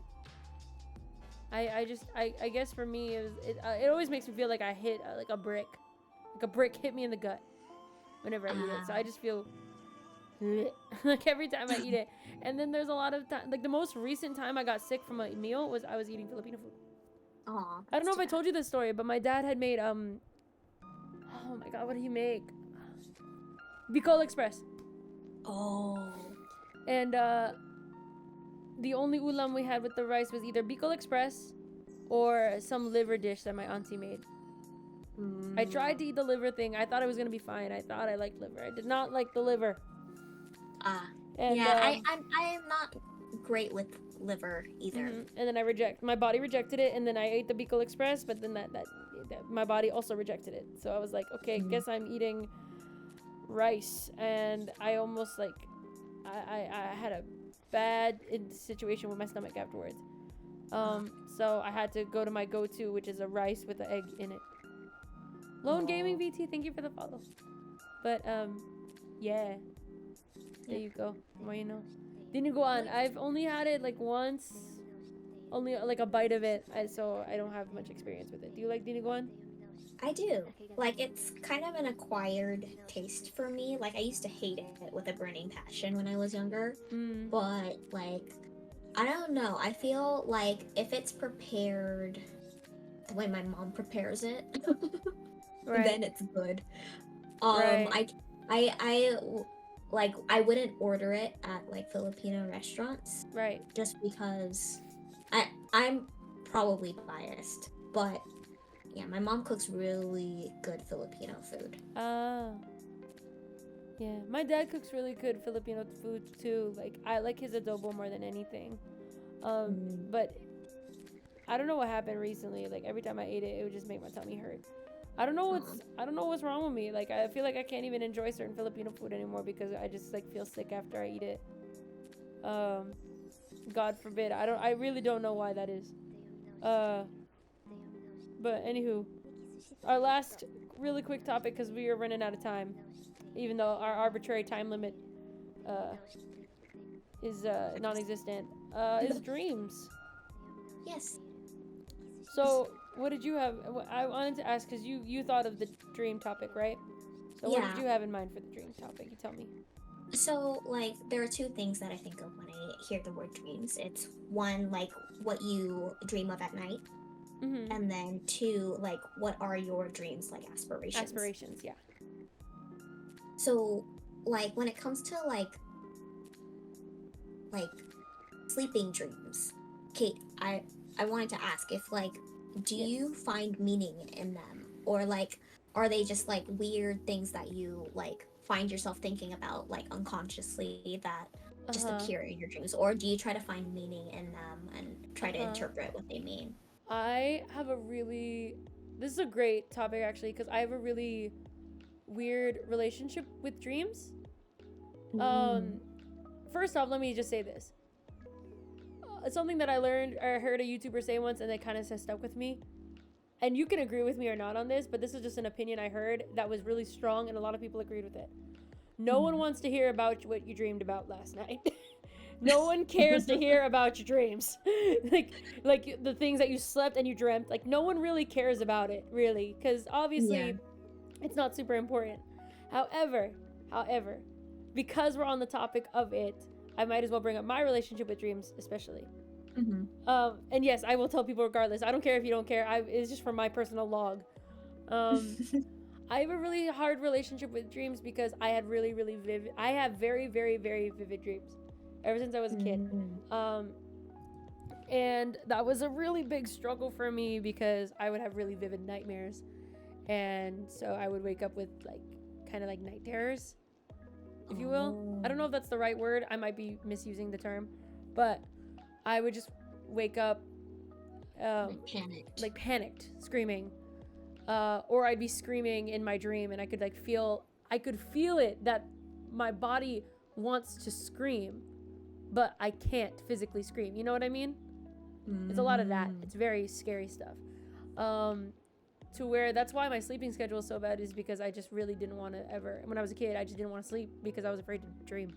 And when at night, in my prayers to God at night, I would pray that I wouldn't have dreams. Wow. Yeah. So now when I do have them, I'm just really grateful when they don't feel like anything, and I can just wake up. Interesting. Have I ever had sleep paralysis? I don't think so, because typically sleep paralysis, you are awake and you are conscious, but you can't move, right? Yeah. For me, it's I'm asleep, and I know I'm asleep, and I keep imagining that I am awake, but I'm not awake. I am asleep. And so I'll try to talk, I'll try to scream, I'll try to ask for help, or someone to wake me up, but of course no one's gonna hear me because I'm sleeping and I'm not actually talking. And I had a lot of nightmares like that as a kid, and it happens a lot. To where like I don't sleep really restfully. But to answer your question specifically, like, when I dream, do I take them as like a thing? Do I just take them as just dreams, or do I interpret them? I tend to interpret them almost always. Because one time I had a dream actually predict something that happened, and so I'm like kind of paranoid all the time about my dreams. Did I tell you this story? Wow. I don't think so. I thought I did. Or maybe I forgot. I dreamt of a flood, and I saw it happening outside my you know back in my old house that there's a balcony, right? That patio? Yeah. I dreamt that I saw water coming onto it. Like there was a flood in my house. Oh. And then the next day I find out that there has been a flood in the Philippines and my house got completely flooded. Oh, wow. And I dreamt that. Yeah, I didn't know that one. Yeah. And so like nowadays I'm like, whenever I dream about things, I'm always wondering like what they mean. The worst ones have always been if I dream about a guy or dream about exes. Typically it's exes or like guys that I've liked, and I'm like, I don't like what they mean. I don't like what those dreams mean most of the time. It actually, those dreams are the reason why me and my ex are still friends. Did I tell you that story? Yeah, I think so. Yeah. I remember. Yeah, because that's those dreams that I was having kind of spurred me to talk to him again, and then we became friends again. Like after just not being in contact for a while. So yeah, it's I got a weird noggin. That's for sure. I mean, don't we all? Don't we all? But yeah, yes, the answer is yes. I interpret them. I try to figure out what they mean, if they mean anything, and a lot of times I yell at myself. I yell at my sleeping self. I'm like, you're just stupid. But you know. Oh. How about yourself? I also interpret my dreams just because, like, in my dreams, they are like they're almost pretty vivid to the point where I can remember them like 2 days from the night I dreamt them. But like in each dream that I have, like it would like my subconscious will tell me like what's really pressing on my mind, and if I'm having like a stress dream, like almost always there would be a moment in my dream where I'm like violently beating inanimate objects or like crashing into things. Whoa. Yeah, so if I'm like heavily stressed, like I will dream about like violently like banging like a pan against like a wall or something. Oh wow. Or like crashing through a wall, or like jumping off a cliff, anything like that. And then like for other dreams, like if I like meet someone for the first time, a lot of the times I'll dream about them. And then like usually, like, you know how first impressions aren't really a thing? That's pretty true, but my subconscious does like a vibe check. And so like I've learned that my vibe check is very, very sharp, because like my dreams will point out a lot of red flags before like things are revealed, like in real time. Like I think I had an experience where I met someone who I thought was pretty okay in the beginning, and then I dreamt that they were like total jerks. Like they were like the worst person you could possibly be. And it wasn't until maybe like a month or so later when like it was revealed like right in front of me how like awful they were. Whoa. Yeah, and it's like it hasn't failed me since. Like, so like in some ways like my subconscious kind of protects me in that way. So if I like in the case of like if I were dating someone, like if I like start to dream that it's not like a really good experience, that's when I'll like start to think, oh hey, this is probably when I should probably end it, because if I don't end it soon, then like something bad will happen and I won't enjoy what will happen. That is so in cool. the future. Can you give me that superpower? Like I want that. I want to be able to dream about someone and be like, oh, you're bad for me, or you're good for me. Because in my mind, every dream of a person that I have is almost always like them doing something good. Usually people that I dream of doing something bad to me, they aren't real people. I don't think I've ever seen an actual supervillain besides demons. Besides demons, I've actually like dreamt of like demons and Whoa. possession. That's something I see a lot in my dreams. Oh, that's terrifying. Yeah, it's scary. And it's namely like it's demons possessing people that I love. So that's the thing that I've seen. Yikes. But then I see the demons like manifest themselves. It's very scary. I have very scary dreams, my dude. Like, Ooh. it's not fun in my noggin. And I will say, they have only like the it's family friendly stream, so we won't talk about it. But there was an experience that I had that made my dreams and my inability to wake up from them much worse. Which I think I told you about. Yeah. So. But I would love that superpower of yours. I want that. Yeah. Can you dream about some of my friends and then tell me if they're bad people? It's not like it. Like I will it to happen. It just. So I just keep showing you pictures of them. Just be like, this is this person. This is this person. Yeah, but like for the most part though, like a lot of my dreams are kind of weird. Like I'll be doing something that like I want to do, like like I'm skydiving, which is kind of like eventually led me to actually skydiving. Right. Last year. Right. Or it'd be like meeting with like a celebrity, and it just so happens to be like a show that I watched like the day before of that artist or actor. So it's very like my subconscious is very linked to my conscious in a way that like it'll take what I see in the day and will try to replicate it in my dream. But kind of like stir it and make it like a little unhinged. Yeah. But yeah, so like as far as like dreams go, like have you ever thought about like have your aspiration dreams appeared in your dreams before? And do you know what they are? Yes. Yes? I mean, as a child, I dreamt of opportunities where I would help someone give birth because I wanted to be an OB/GYN, right? So as a youngin', I always dreamed like, oh, someone's gonna go into labor one day and I'm gonna help them out. And then it's the immediate moment when they're about to deliver the baby, I wake up.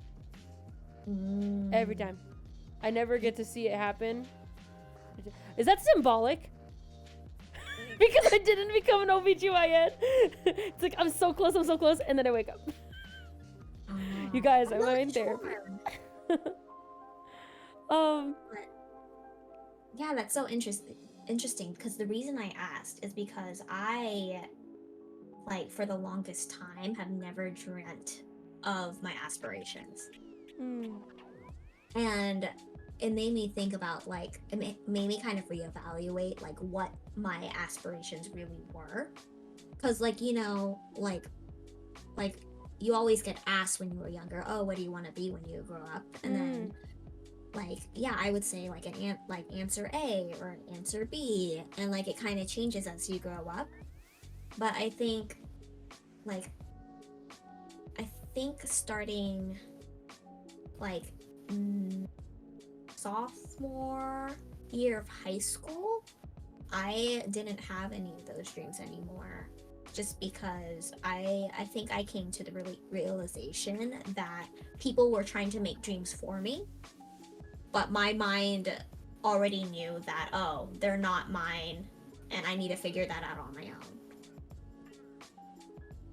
And so that was kind of scary to me, kind of just like going through like high school and even college, like figuring out like what I wanted to do. Like I knew I was interested in like healthcare, and which is why I chose the major that I chose. But like as far as like finding full like contentment and satisfaction in my pursuit, I couldn't 100% say that I was following my dreams when I was like in high school or in college, just because like I was so aware of all of these expectations that other people had for me.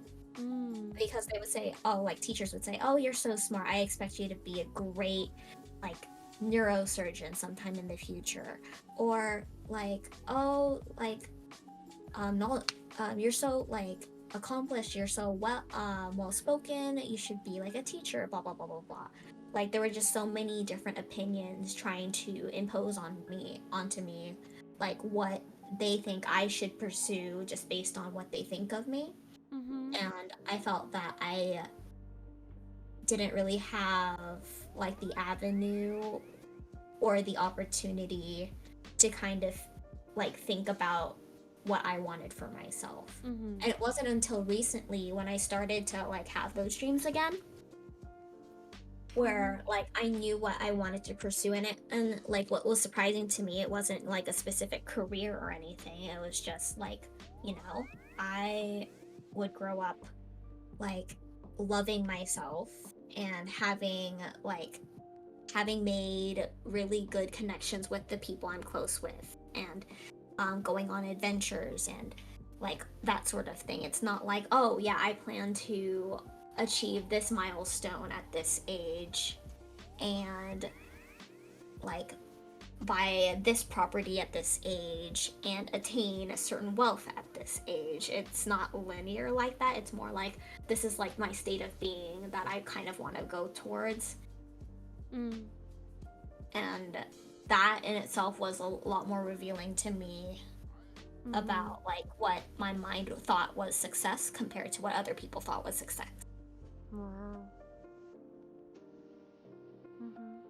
Yeah. Like Kate, I've gotten really philosophical the past couple of years. Oh God. It's kind of scary. I think Because I never studied philosophy in college or Right. anything. You didn't? Well, it's like I took like maybe one elective class, like maybe ethics, but it's not like I like did a deep dive in like philosophy or anything. I get you. Yeah. I'm sorry, my brain is like really trying to catch up, because it's not catching up the way that I wanted to. So it's just so I'm understanding it correctly. You started having dreams again about actual dreams, Like aspirations. And that's exciting you. Hi, Brahman, welcome. Yeah, I think that's exactly it.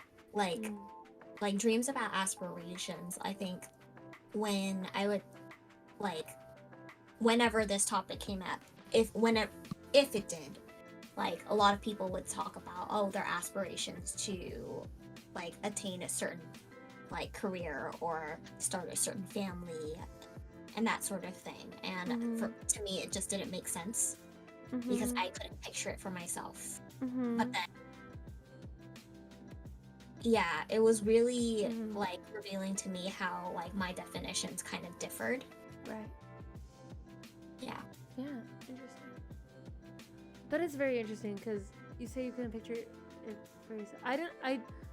When I was a child, right, and I dreamt of what I wanted to do, being a doctor, like, it was very clear to me that, like, besides actual dreams, I could picture it for myself.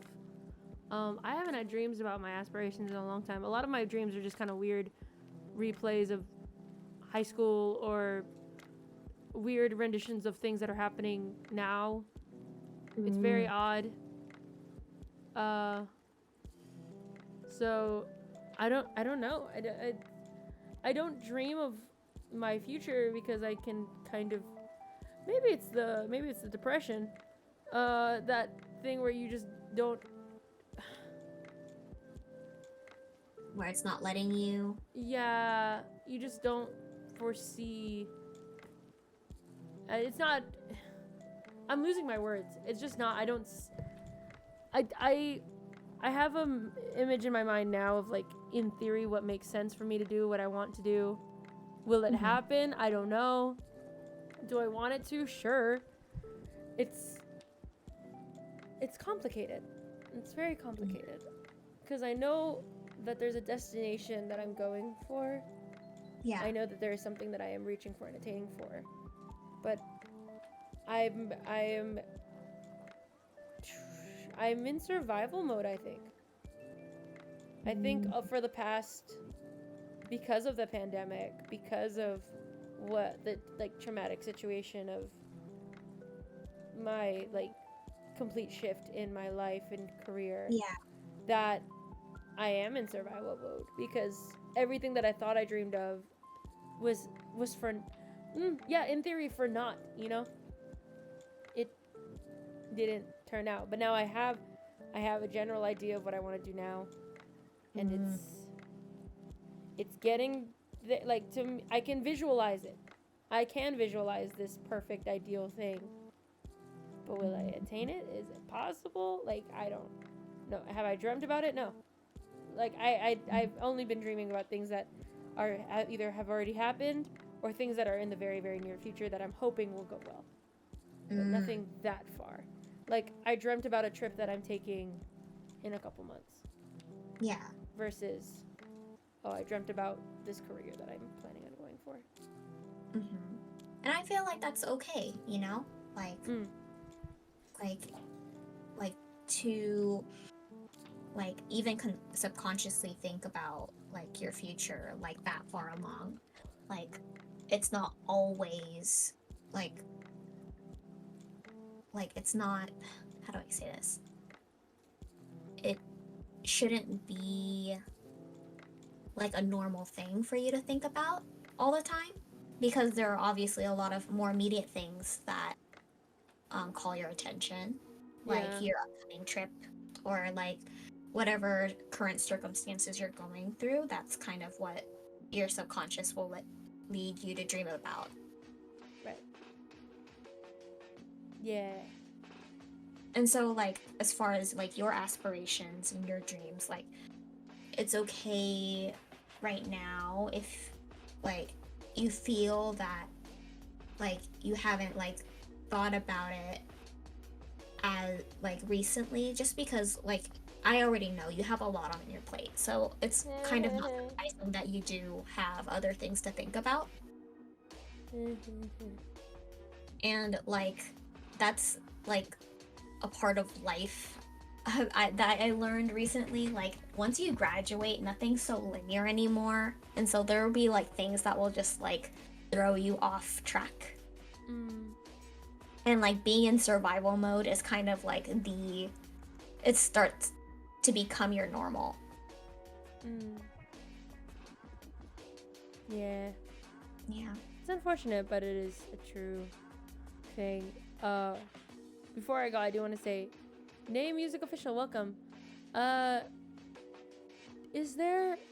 you have a recurring, you know how they talk about certain things that if they happen in dreams, it means this? You said for yourself, like in stress dreams, you're breaking things or whatever.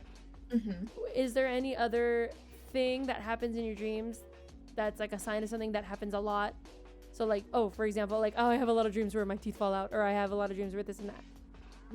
Well, I think I have a lot of dreams where I have like the superpower of flight or like super speed. Very cool.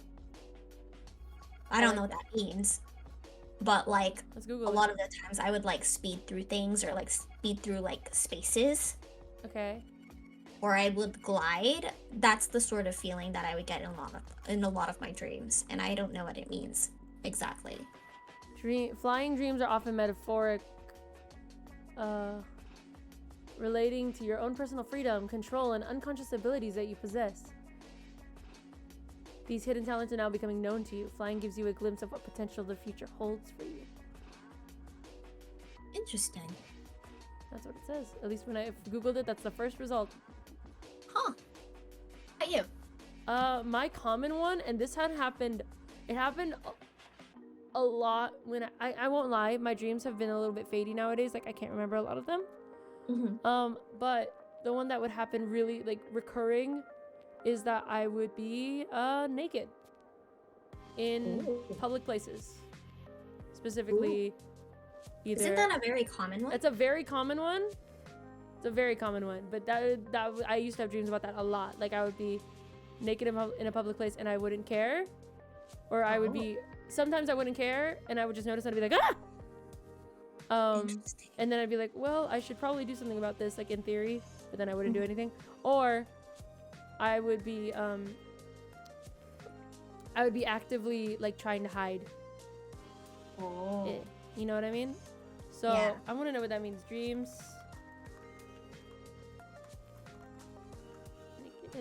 This dream can indicate anxiety about revealing or having revealed your weaknesses or secrets.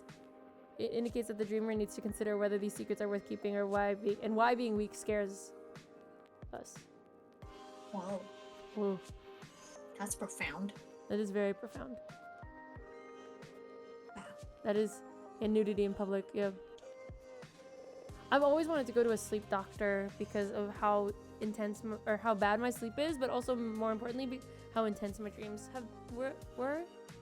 Like growing up. Nowadays, I can't remember all too much. That's more for like psychiatry than sleep medicine now. Yeah, something. I just don't allow myself enough deep sleep for that to happen anymore. Because I don't know, I do dream and I do sleep, but I just can't remember it anymore. Maybe it's just my brain getting really tired and not like giving me that ability anymore. That's so interesting. Yeah, I'm trying to think of any other ones. I remember I have had a dream where my teeth have fallen out. I've had one of those dreams. I have a lot of dreams about being chased. One of my biggest nightmares personally is being assaulted and being kidnapped. So I've had a lot of dreams about being like chased by a killer or someone trying to get me. Yeah. Interesting. Wow. What does that mean? Oh. Do you have any more? I have a lot of singing dreams. Singing. Yeah. Like either like I'm singing in a choir or I'm doing karaoke. But like in each one, I always feel that I'm not singing loud enough. Or that like my voice has been put like someone had like dialed down the volume on my voice. That one's interesting. So dreams of being chased are related to heightened anxiety in the waking life. Dreams about being attacked often relate to feelings of your own vulnerability. Interesting. While they may be disturbing to experience, attack dreams are often exploring sources of pain or control in order to be released from it. Attack dreams can often represent the way we symbolically attack ourselves. Interesting. Let me see if there are dreams about singing. Singing in a dream is usually a positive sign that indicates happiness, bliss, fulfillment, and satisfaction.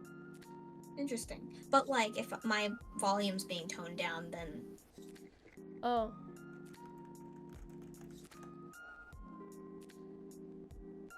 Ooh.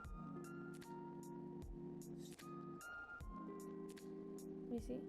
Dreaming that you have no voice, because I've had that kind of dream too, may represent a feeling of being unheard or misunderstood. They could also represent your existing insecurities, like feeling powerless, or anxieties, which could signify a physical health issue, especially in terms of communicating effectively.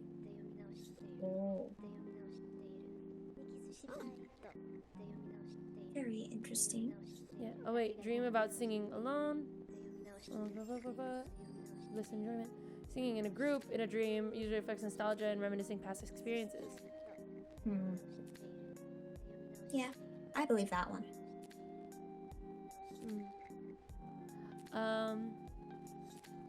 Yeah, those are the main ones I can think of. I wanna, and then last thing about dreams, because unless there's something you really, really want to bring up. Carlo brought up in the chat earlier about lucid dreaming. Have you ever done it?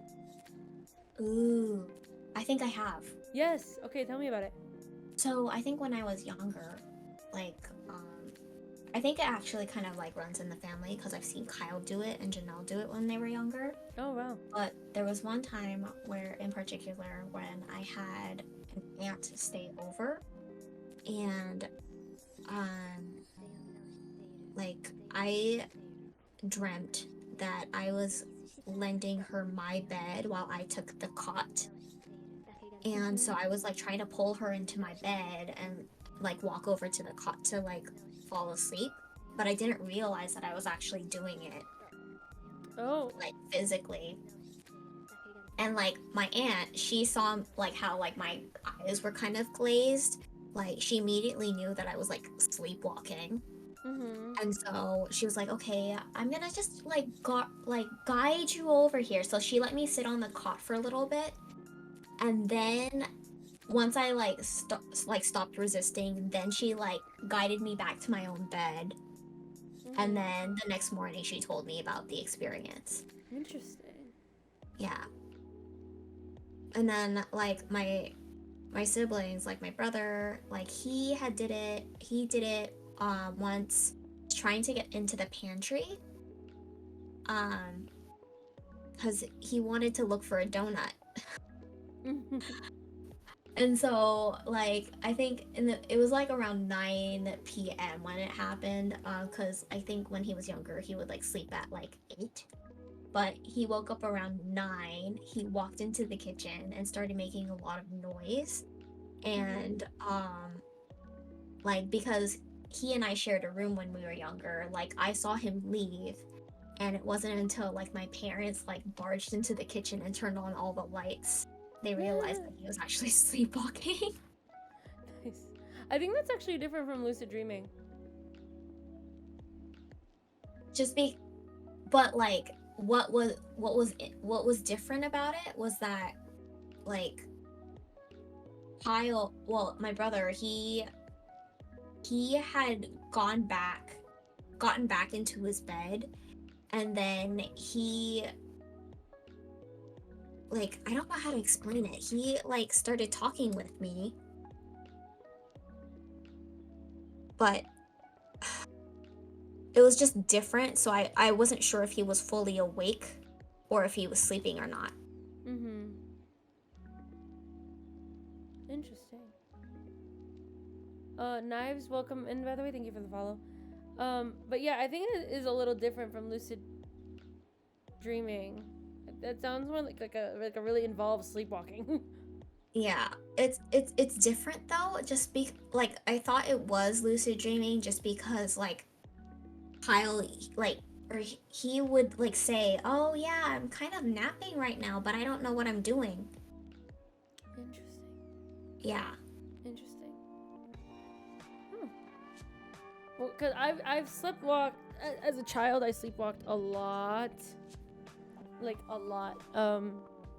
My parents. I remember I sleepwalked down the stairs once. Actually, I was in my older sister's room upstairs, and then I woke up downstairs, and my parents saw me. The way I went down the stairs was I didn't walk down the stairs. I like laid on the ground and like slid down the stairs. Oh, like, cause I used to do that. Painful. I used to do that as a kid. I would just like lay down and just with like my feet facing, like on my stomach, lay on my stomach, but my feet facing the end of the stairs. So I'm basically like looking up as I'm falling backwards. Does that make sense? Like sliding backwards. I'm gliding. Really. Oh. Do you know what I'm talking about? Yeah. So, yeah. Sounds and then, painful. because my bedroom was at the edge of the stairs, at the end of the stairs. So, yeah, and it wasn't painful. It was actually pretty fun. But yeah, I used to sleepwalk a lot, and then I would just wake up in random places. But I've had 2 experiences of lucid dreaming. And they were both by accident. I wasn't planning on lucid dreaming. But I was into a boy a while back. Aww. And he was really into he was into lucid dreaming. He knew that I had vivid dreams because I had talked to him about it one day. I had a really bad dream, so I told him about it, and he was really interested in the fact that I had really intense dreams, and he suggested, Kate, maybe you should try lucid dreaming. It would maybe help you, because if you are able to consciously change your dream, then you can maybe get yourself out of the bad situation. So he taught me some tricks. One of the things was like stare at an object a lot throughout the day. So that so when you go to bed and you see that object, you'll know you're dreaming. Like he said, like to keep staring Kind of like at it. Inception. Kind of like keep staring at this object and say like, if I see this, I'm dreaming. If I see this, I'm dreaming, or whatever. I don't remember. And so I would do that. I remember once I was asleep. I have this sign in my room. I remember looking at the sign and I saw it in my dream. Oh, and it was staring at it for a long time. If it starts to fade, you're probably dreaming. Oh. Like starts to go blurry. And I was staring at it for a long time and then it went blurry and I was like, oh, I'm dreaming. And then I didn't do anything. So that doesn't count. I'm not counting that one. That was like my first experience with it. Another thing that he told me to do, or one thing that I learned, was like, once you feel yourself at the once you're trying to go to sleep, don't move at all. Even because your body will start to fidget when it's starting to fall asleep, and you'll feel like these urges to scratch or to move your fingers a little bit, but as soon as you do it, you're gonna break out of it. So just don't move at all. And for some reason that helps you like kind of just ease into the dreaming consciously. But the thing that I did was that I would catch myself falling asleep. I woke up really early one day. It was 5 a.m. I was like, let me put some lo-fi on to help me go back to sleep. I play the lo-fi. I catch myself falling asleep. I know that I'm falling asleep, but I still hear the music. And I keep just like falling in and out of it. And so while I'm dreaming, so it's not even the beginning of the dream, it's in the middle of the dream, I know that I'm awake, I'm dreaming. So I start saying things to myself. I say, I want blue eyes. I go to the mirror. I was in like a cabin or something. I said, I want blue eyes. I look in the mirror, I blink, blue eyes. Wow. Right. I said, I want my ex to fall in love with me, because I was thinking about him. And then next thing you know, he shows up. He's right next to me. Wow. I didn't realize that's something that you can kind of just turn on, you know? Yeah, it's just like, it just kind of happened by accident. I was just conscious in my dream and I was like, let me do this. And then the last thing was like, I'm going to do something crazy. Something that makes absolutely no sense. And I'm not going to say the request that I said because it's not safe for work. But then it happened. It showed up. Wow. And I was like, whoa. That's crazy. And yeah, that was one of my first memories with it. It was really, really weird. The second one, I knew I was dreaming. Again, I was in a cabin. Oh my god, it was 3 times. It was 3 times. It was 3 times. It was 3 times. Yeah, because the second one I was in a cabin. I forgot what I was doing, but I knew I was awake. I knew I was asleep. I was in my dream, and I was like, okay, I want this to be done now. Like, a scary thing was happening, and I'm like, okay, I'm done with this. And then it stopped. And then I was like, okay, Kate, I want you to dream about something else. So then I did. And then the last dream was something absolutely bazonkers was happening.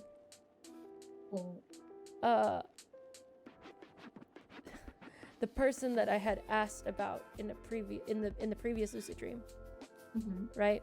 They were flirting with me in this dream because I dreamt about them again for some reason. And I knew I was asleep because I knew that they wouldn't be doing that in real life. So then I was like, well, this is a dream. I'm gonna enjoy this. And then I woke up before anything happened because life is cruel. And of course, as soon as I become knowledgeable that I'm in this dream, and I'm like, okay, I'm gonna enjoy it, and then I wake up. Yeah, isn't that like the worst when you're like having a good dream and then you wake up and find out it's not real? Yep. Yep, it's the worst, and it happens to me all the time. Marin Gill, welcome. Oh, you should be careful when looking at a mirror in the dream. It can get weird. Yeah. Absolutely, you can. But thankfully nothing too crazy happened, and it was I mean I knew I was lucid dreaming after all, so I knew I was controlling it. So those are really cool experiences, but very weird. I never, even though I've done it, I don't want to dream. Because you I'm would just always rather have like straight sleep. I'd rather just have straight sleep. Because I'm always afraid that I will not be able to wake up. This is also coming from traumatic experiences of I've almost died in my sleep like twice. Where I would know in my sleep, I would be dreaming and I know that I can't breathe. Oh wow. And I'd be begging myself, I'm like, Kate, your body, you need to turn. Like I guess I was laying on my nose, or like laying on my face, and I'd be like, you have to turn, you can't breathe. And I'd be like panicking, like, because I can't move my body. But then your body eventually fights for itself when it realizes, oh, I'm going to pass out if I don't move. So I moved. Yeah. And it was like a instinctual, oh, you're about to die kind of move. I remember that very distinctly. And then another time it happened, I was like, okay, I know what's happening. I can't breathe. Slow down my breathing. Try not to panic. If you panic, you're going to have a problem. So just keep breathing. Slow. Like, don't freak out. Your body will eventually turn. Just try not to freak out. And then I eventually did turn. But still, scary stuff. I'd rather not experience that and just go to sleep. Wow. Yeah, I guess, like, yeah, with the dreams that you've been having, I would also want the same. But, dang, I'm sorry you're going through all of that, Kate. No, it's okay. It's just weird, man. It's weird talking about it out loud. I feel like I'm in therapy now, where I'm just like, yeah, I have these weird problems with my dreams, and I just, like, I want to die every time I'm clawing at my face all the time. It's great. But the thing is, I don't have sleep apnea. I would be literally sleeping on my face.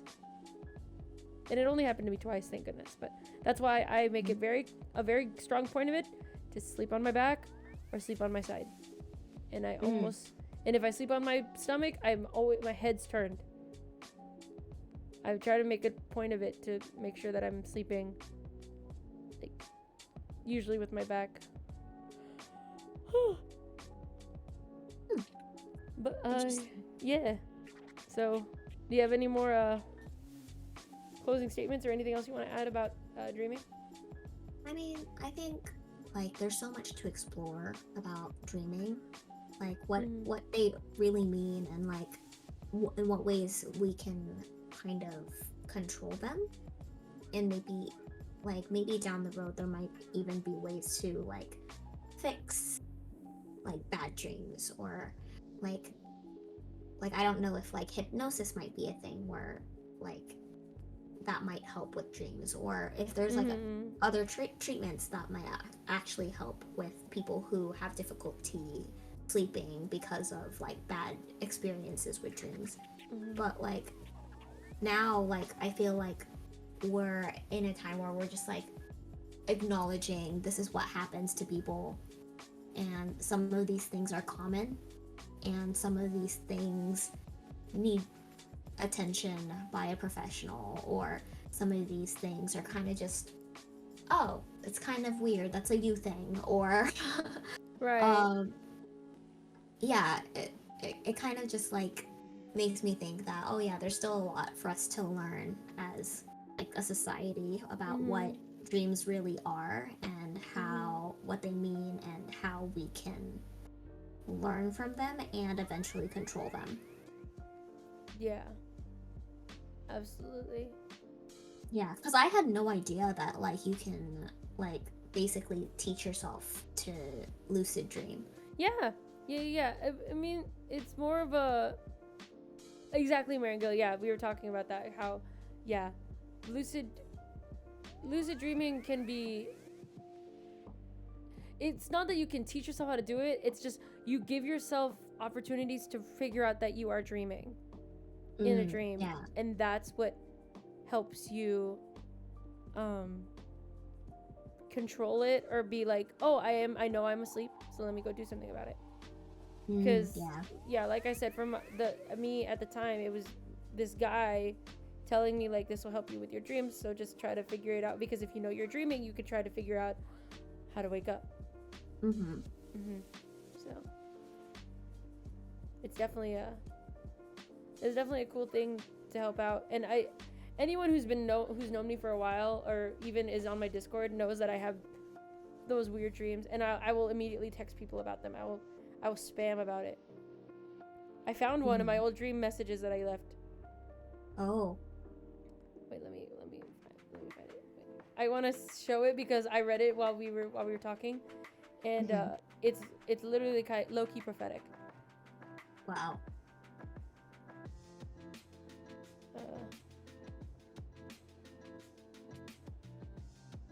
A very vivid dream. It's for a long time. This is the. Ooh, what is this? Oh my gosh, there's so many. Ooh. My beep beep beep beep beep beep beep beep beep beep. I had a funky dream, so I woke up. It was interesting. In essence, the main part was that woke me up was that I was traveling through time, but I wasn't in control of where I was in time. My sister had the time traveling device, if you will, and at some point I needed to go back to the present, but we didn't know where I was in time. So then when I realized I didn't know where I was in time, everything froze, and I was essentially trapped, and then my sister started mentioning things about the present, them that were trapped in something. She started crying, and that's when I woke up. My dream also featured some random Disney movies that didn't exist, and being in my high school. I dreamt that there was one class where we were all supposed to watch something sad in this huge Disney-sized auditorium, and so we all just listened to Jealous. Wait, what? I don't know. I'm just reading it. I dreamt that there was this one class where we were all supposed to watch something sad in this huge Disney-sized auditorium, and so we all just listened to Jealous by Labyrinth. It was very odd. Oh my gosh. Interesting song choice. I dreamt of and then the Disney movies that didn't exist. I dreamt of a random Disney movie that doesn't exist, like a DCOM, in which two girls switched bodies. One was a celebrity, a beautiful actress. The other was a nerdy girl. And the nerdy girl hated the pretty actress for being pretty. It was this random TikTok chick. And Anne Hathaway. Oh my god. But Anne Hathaway was I'm gonna sound high reading this. I feel so bad. Bye, Maringer. Have a good night. Oh my god, I feel so bad for my mods that had to sit through this. But Anne Hathaway was originally my best friend's sister.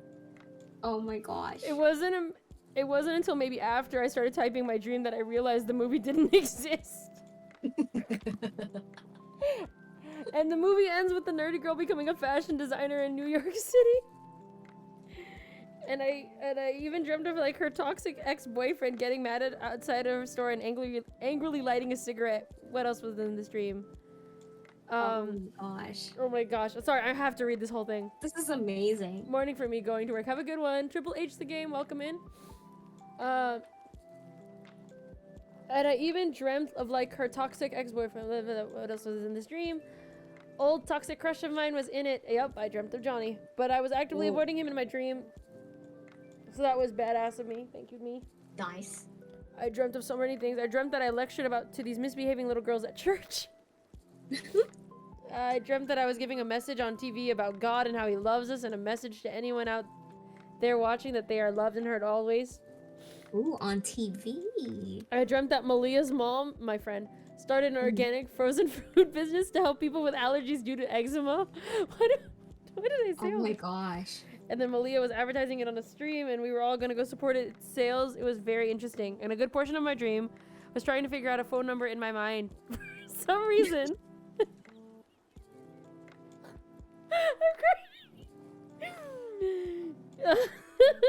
You know how some phone numbers are advertised as letters, like 1-800-CONTACTS? Well, I had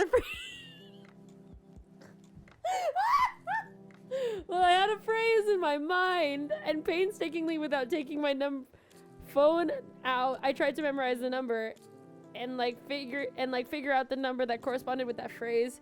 But now that I think about it, the phrase wasn't a phone number. Like, it didn't fit a normal phone number order. Oh my god, I literally wrote it down. It was 1-800-823-46. I forget what the actual number when it was, but anywho. Sorry for the spam. You guys are now my dream journal. That's right. I'm dead. Dream I'm journal. crying. That is so. Who are you, Shark Boy and Lava Girl? Girl, I did have a dream. I wish I had a dream journal, but I will forget my dreams really fast. That's why I have to text it super fast. Okay. Yeah, I think I did that similarly. Like, oh my god. I think it was like a really star-studded like dream. So I had to write everyone down. Like everyone I saw was in it. Like I saw like Kobe Bryant, and I saw Dwight from The Office, and I met with Tori Kelly, and I met with Vice Ganda. It was weird. Like none of them made sense, but it was amazing. So I had to write it down. Those are the best ones. Oh my gosh. Meeting like a celebrity. I've had those. I can't remember who I've met, but I know I've had them. And I think one of them I ended up like flirting with and or dating the celebrity. I can't remember. That was a long time ago though. But I okay, before we go, I know you have to go. I want to read this one because this is the one I actually meant to read. Ooh. But I found an even older dream. That's what it was. This one is from a couple months later. Okay. I had the weirdest dream. Weirdly vivid. It's not super weird, but it was something. I dreamt that I went all the way to Prague for music school. Wow. I didn't know anyone on the trip. Didn't have any money. And I was going to be gone for 6 months. What? And I barely packed anything. And I was stuck there. I immediately felt homesick. It was so odd and like, oh shit. Sorry. It was so odd and like it was the most unprepared I had ever been for anything really. Like I have an audition. I said, I have an audition next week. And this completely like I was all, oh, I need to cancel my audition because I'm here. Oh. I wish you all well. I am in the wrong stream. I thought this was about a comma. Lol, my bad. No, it's not about a comma. We just talk about a lot of topics. Take care. Have a good night, though.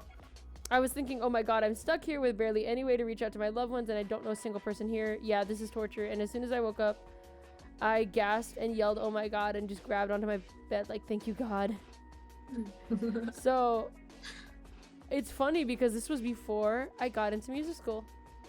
Wow, look at that. And I ended up going on a trip across the world, being very homesick and wanting to go home. So, prophetic? Possibly. Who knew? Younger Kate really had... That was 2 years ago, too. Wow. That's crazy. Oh my gosh. Oh, if you ever have a dream, you should... Have you ever had a dream when you... Well, if... You can call 1-800-CONTACTS. No. Look with your special eyes. My brand! Okay, this has been too chaotic. I think that means we have to end. So... Oh yeah, definitely. This was a lot of fun. Thank you for doing this again with me, Nal. I hope you've had fun. Oh yeah, definitely. It's been a while since our last one, so this was way overdue. Yeah, and we're gonna be doing this more consistently, promise. We'll try to promise. We'll try to promise. Nal doesn't have any socials, so don't ask. Unless you want to promote your socials. No. Well, yeah, you can do Elemental. Oh, she wants to give herself a shout out. I got another podcast episode to share with you all about the psychology. Bet. Yeah, so if you want to follow Nal, this is her @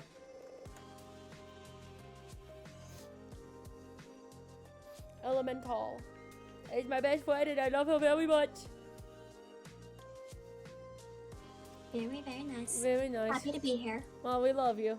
We will be back next week talking about, I guess, the letter E, or we'll do something new. Who knows? We'll see. We'll see. Let's see. Where can I take y'all somewhere? Where should we rate into? Everyone's kind of playing Zelda or is asleep. Oh, Nathan's going. Rolly's going. We'll take you to REI. Let's take you to Ray. So here is my raid command. Here's my sub raid command. Here's my Discord if you want to hang out. Here's the Passat Discord if you want to meet my stream community and hang out over there. Here are all my socials. Please go follow them. And also go stream my music. I have music. Hey. And yeah, thank you again for joining us. We'll do the raid. And it's REI. We'll go send our friend Ray some love. I'm going to raid and run because I do have to get ready for work in the morning. And it's already really late, so take care of yourselves, and we love you guys. Thank you, Nal, for being here. Woo! We love you, Nal. All right, take care of each other, and I'll see you guys. Oh, I forgot to say one last thing. I'm so sorry. I am going to be pushing my break for one more week, just because next week is really hectic, because that's my actual finals week, and I'm really, really stressed out. So I'll see you guys next week for sure. I promise. And again, I love you guys very much. Take care of yourselves, and I will see y'all next time when I can. Okay, Thanks bye, for guys. listening. Bye. This is Kate, And all. and we're oh-TAY. There you go. Bye, guys. Take care. Good night. Bye.